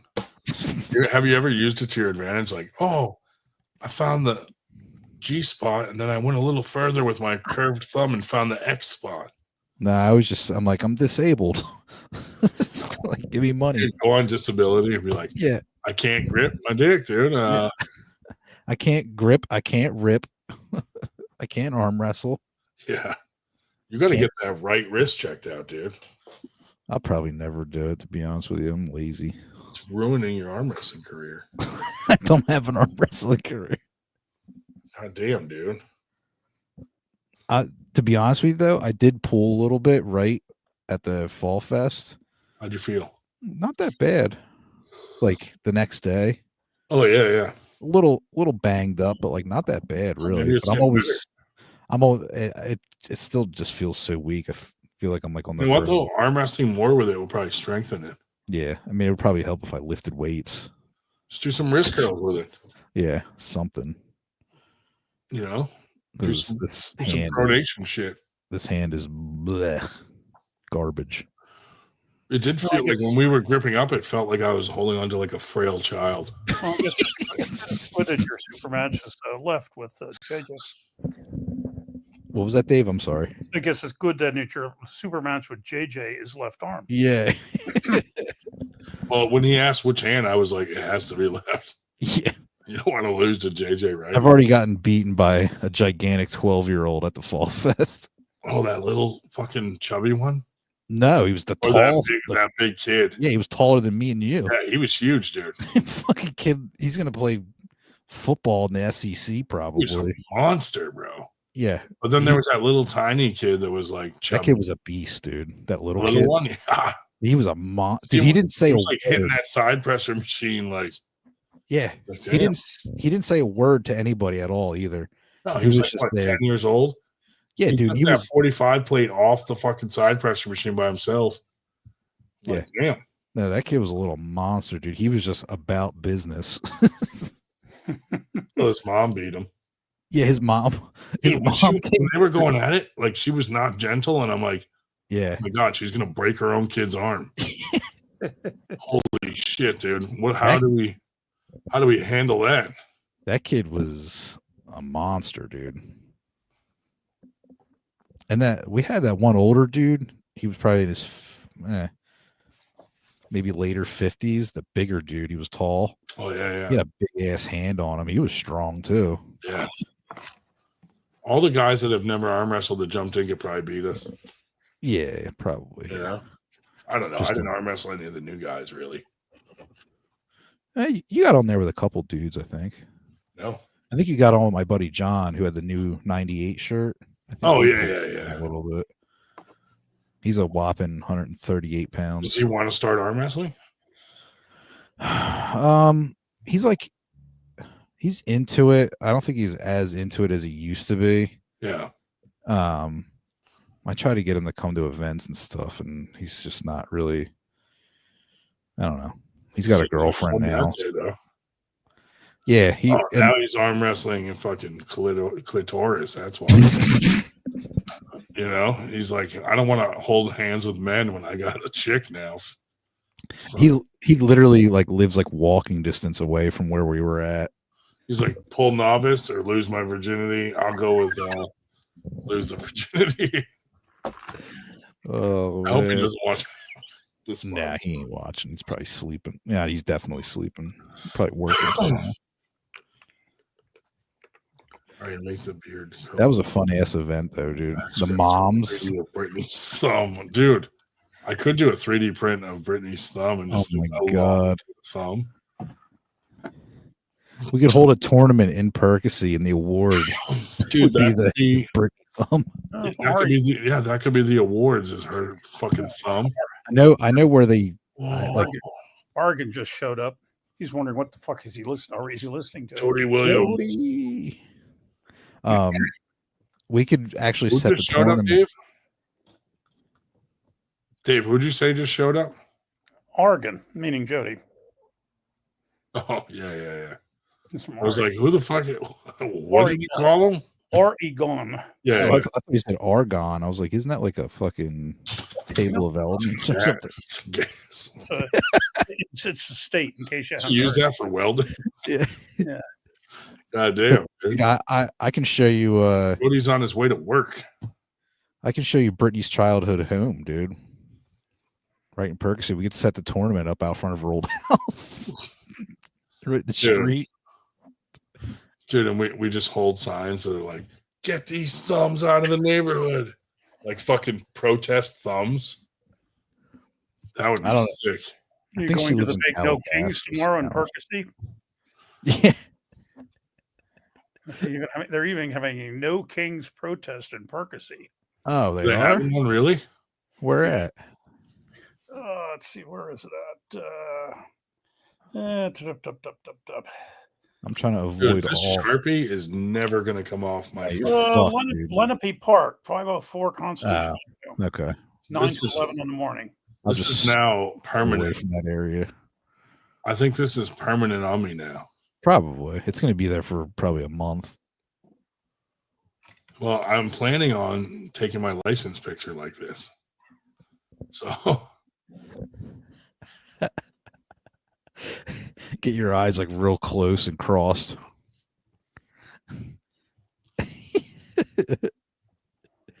You should shave some like designs in your beard. Oh yeah. You Or know dude, what I mean? just dye it like pink. You look like Dimebag Darrell. Dye my hair and my beard pink. Yeah, so man. I look like one of the angry lesbians. Grow Fu Manchu. How do you identify? Pastafarian. I identify as an elbow foul. Did you see that recent study that was just announced? That the number of people identifying as binary or non-binary has taken a nosedive. It's just like it was a fad. Yeah. It was a fad years ago. Now the fad's kind of fading, and so all these people said, "Oh, I was non-binary." So, all of a sudden, it's dropping like a rock. Non-binary just means you don't identify as a male or a female, right? Yeah, but I mean, and these are people that, the transgender. Yeah. But the number of people that do not identify as either male or female has dropped, in some cases dramatically. Like, this one school is like 9%, it's now 3%. Now, Dave, being a gay male, Do you feel closer to the tranny world or straight? Okay. If you haven't seen it, gay men absolutely hate transgender. Oh God. How do you feel about transgenders, Dave? As long as they stay away from her, I don't give a fuck, and they bloody well better not compete in women's sports. Like Robin Chandler. Yeah, I have 4 world championships. Yeah, one of which had to beat Stephanie Spencer for, and yeah. Oh man. I have a picture of me and Robin together, just so to basically prove that not all Republicans are bigots. Do you think Robin Chandler had a problem with you being gay? I don't know. Never discussed the matter. But, when are we going to get you to admit it, Dave? Let's see. Where the hell are we here? Top-notch idiots. When are you going to practice with Devin? We have before, but he's around. Man is busy all the time. He is a busy man. We want to get him down here for an event, though. It's on our list of things to do. It's yeah. If we can. Oh, there we go. There you go. Oh, there you go. Oh, there's Robin. There you go. And Robin with who's next on her Chandler. Who's next on her bicep? Robin Chandler. Fuck that guy. Yeah, that was it was a tournament on Long Island back when I was still going to tournaments on Long Island. Yeah. Speaking of, Ray has a super match out that way. Can you tell the difference between this and this? Nope. And this? Nope. It's like getting an eye exam. This one or this one? They look the same. Yeah. Yeah, Ray's got a match out there on Long Island. Yeah, I saw that. November 8th. Ray Romanowski. December 27th, 2020. The hell's that? I can't tell. Oh, is that the black dildo? Yeah, Ryan Grant. Yeah, this 18-inch black dildo. I put a bag of dildos in Dave's trunk, and he drove across state lines with them. And I'm like, dude, all we got to do is call the police and be like, hey, I saw this guy force a child in his trunk. And Dave's going to get pulled over, and they're going to find a Donald Trump, a Hillary, and a Joe Biden mask in a bag with a bunch of dildos. And they're going to be like, what is he doing, dude? He totally forgot that I put that bag of dildos in his trunk, and he's like driving around with them. Actually, I forgot that I left it in there. Yeah. But I bought, those big suction cup dildos? So I bought one of an 18-inch black suction cup dildo to suction to the middle of the table, and then I was like pretending like I was training with it. You know what I mean? It's kind of like that video that Devin did with Charlie, Moist Critical. Yeah. Moby Huge. Yeah. Well, they were just like, throwing it around. Yeah, they were just throwing it. Yeah, I remember that. And who would I actually like trained with it, dude. Who would have thought that 98 arm wrestling would grow out of all of this? Dude, I remember I brought it to practice and stuck it to the middle of the table, and I started going, and Sue Fisher was there, and she goes, what the fuck? She didn't know me that well back then, and she's like, I'm out of here. This is not good. Oh, man.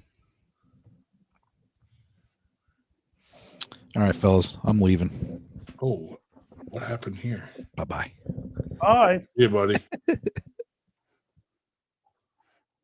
It about caused me and RVJ to get in a fight. LOL. Damn, that'd be fun. I know who would win that fight. If you have a choice to pick 2 exercises for arm wrestling, what do you pick? I would say, if I had to choose, do some hammer curls and maybe some pronation, something like that. Yeah, sounds reasonable. So hammer curls will help you with some back pressure, do some back pressure type stuff, some rise, and then maybe some pronation type exercises. I don't know. I'm not even a real I'm not even a real exercise arm wrestling champion or anything.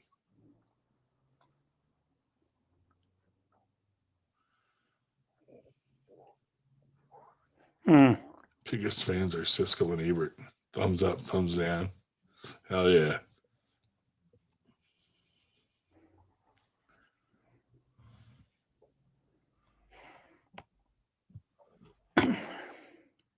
Yeah, well, another wonderfully fine, productive night. Paul Passmore said she would suck at the paper football game way too easy. Field goals. Oh, yeah. Dude, it'd be like these huge field goals, like wham. Giant. Yeah, I thought that was a pretty productive night, right? Mm-hmm. Rising is overrated.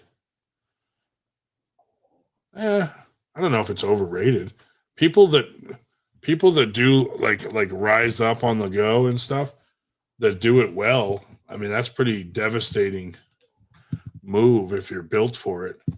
The problem is that whole rise is designed better for people with a long forearm that have to come down to meet a shorter forearm guy, and then on the ready go they can rise up, because that really is tough to deal with if you're a shorter forearm guy and the guy's strong enough to almost lift your fucking arm off the table.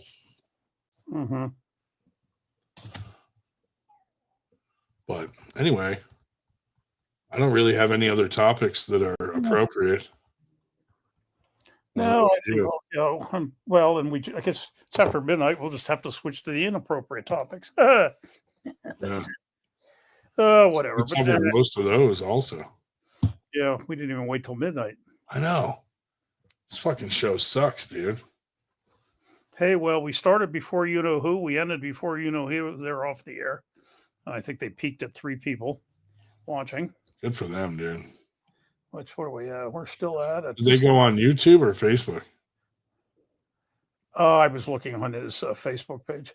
That's even worse to have such a small following on Facebook. And hell, we're at 20. Still 12:20 in the morning. They all came for the thumb talk, dude. Probably. You know? Wish I had their phone number, dude. Who has Tommy Lee's phone number? Let's call this motherfucker and ask him about the thumbs. Randy, text me Brittany's phone number. I'm gonna call her.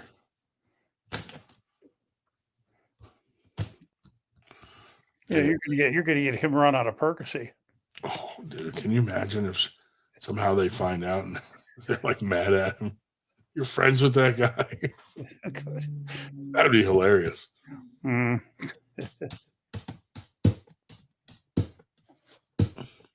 God damn.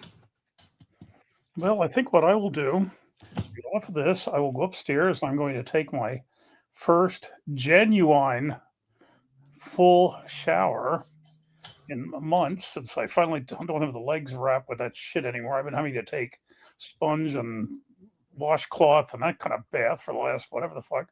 Only doing the showers. I've been standing outside the bathtub, sticking my head under the shower to wash my hair because it was too much of a pain in the ass to do that in the sink. You must smell ripe, Dave.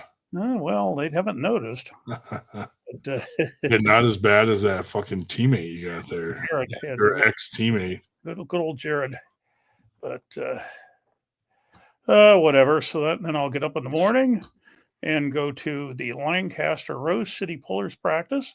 If anybody's anywhere near Lancaster tomorrow and wants to show up and for practice, 12 noon at the Hess Fitness, just north of town, just off of Route 30. And glad to see you there. Warren Raber said he's coming there because you can't guarantee anybody's going to show up in Harrisburg. So, well, that's good. Those are good exercises, Paul. *67, then the number, and it blocks it. Shows unknown caller. Yeah, yeah. I need the number. We need her number.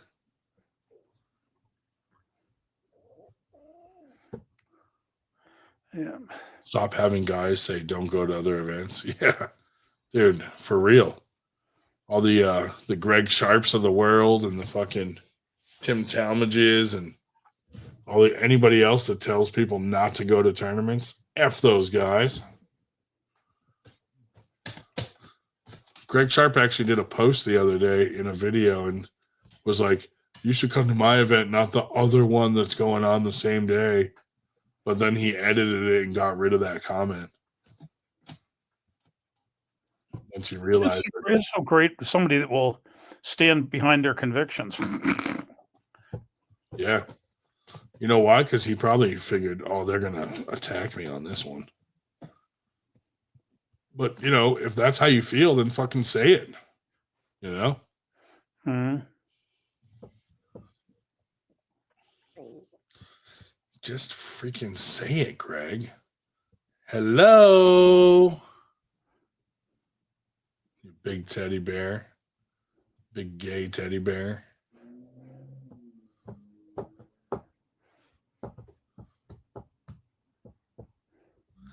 WSA.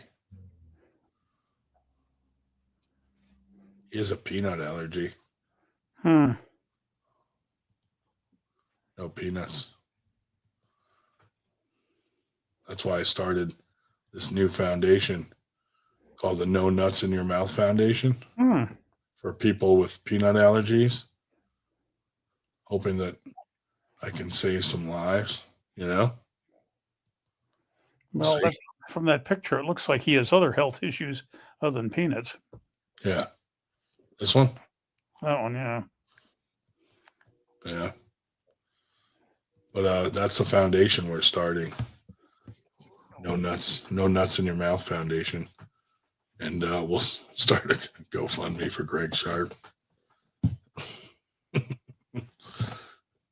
Well, it's good to, probably, probably there wasn't a month for that. I mean, after all, there's already a month for cleft lip awareness. Oh, yeah, dude. And we'll have to start a No Nuts in Your Mouth Awareness Month. Yeah. I'm going to do a commercial. Maybe I'll do that tomorrow. Commercial for No Nuts in Your Mouth. I hope Candy never joins that foundation. Wrong nuts. Can you imagine? Mm-hmm. No nuts in your mouth. The No Nuts in Your Mouth Foundation. Yeah, maybe I'll make a commercial for that, dude. You know, with some sad music in the background. You start a GoFundMe and see if it does better than ours. Yeah, our GoFundMe kind of not good. No, I don't know if he has a nut allergy. I just thought it would be funny to start a foundation for people with a nut allergy. Except not people that have an allergy to one nut in their mouth. It has to be an allergy to two nuts in your mouth. So if you're allergic to having two nuts in your mouth, then, you know. Mm-hmm.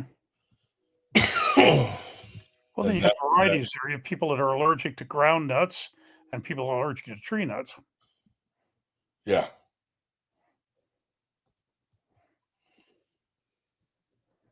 Yeah, and actually, from what I've read, the old peanut allergy thing, which you didn't hear of, 50 years ago, is that, that was probably as much man-made as anything because of people not, not giving the kids, the peanuts when they were kids because of that stupid fucking nutrition pyramid, which was really basically in some respects.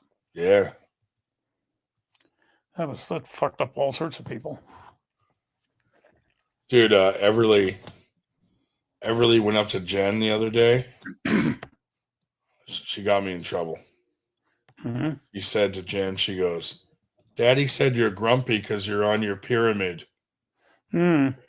And Jen screamed downstairs and was like, what did you say to her to make her say that? And I was like, I don't know anything about pyramids. And so, yeah, I got in trouble for that one. Daddy said you're grumpy because you're on your pyramid. Like, oops. little copycat. She's a total tattletale. Like when I lit the bees on fire. Yeah.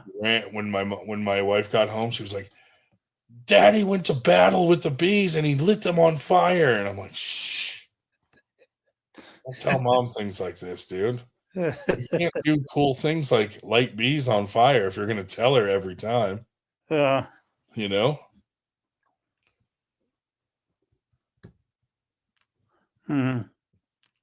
So, but yeah, I gotta watch what I say around her now. She like tries to repeat every little thing.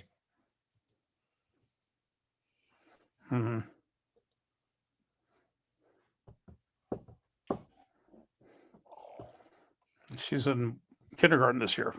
Kindergarten, yeah.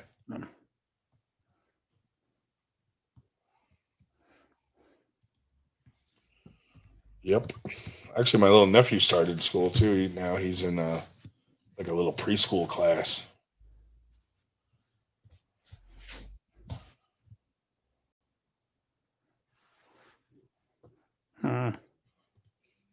Yeah, we're seeing all sorts of folks that just suddenly woke up. It's midnight, and here they are joining us in the comments for the first time. What's that, Dave?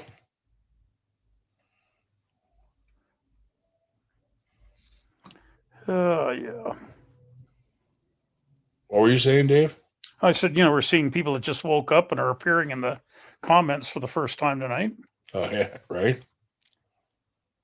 Either that or just getting back from a hot date. And, now that they got the hot date out of the way, they'll come join us.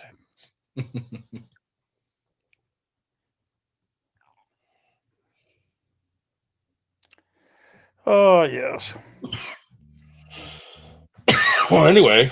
Yeah, much as we would hate to deny these people in the chat the right to chat, might be time to pull the plug. Yeah, I got nothing else unless there's other topics to talk about, but pretty much went over everything I wanted to go over tonight. No. Fuck that Tommy Lee motherfucker. And Jeremiah Wolf. Steve Fernandez. James. Steve Walker. Steve Walker out there banging the lunch lady.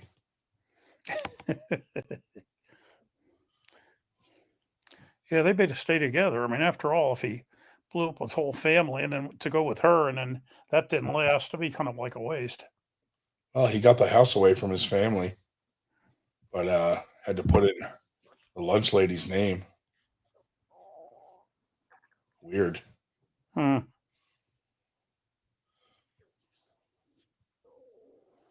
Oh, well. Yeah. Well, once again, lovely seeing you tonight. Lovely seeing everybody. Thank you. That's great, Dave. All of you for joining us. Yeah. Thank you, everybody. I guess we'll call it a night. And what they say, same time next week. Although next week, well, I don't know how late we'll go next week because we have to get up the next morning. Yeah. On the tournament. Should we go out with the intro? No. Would that be a nice way to go out? All right. Let's see. Well, I'm at work. You all have a good one. You too, on Ryan and Chetna. Blah blah blah. Yeah, let's go out with the intro. I kind of redid the intro a little bit, so. Yeah.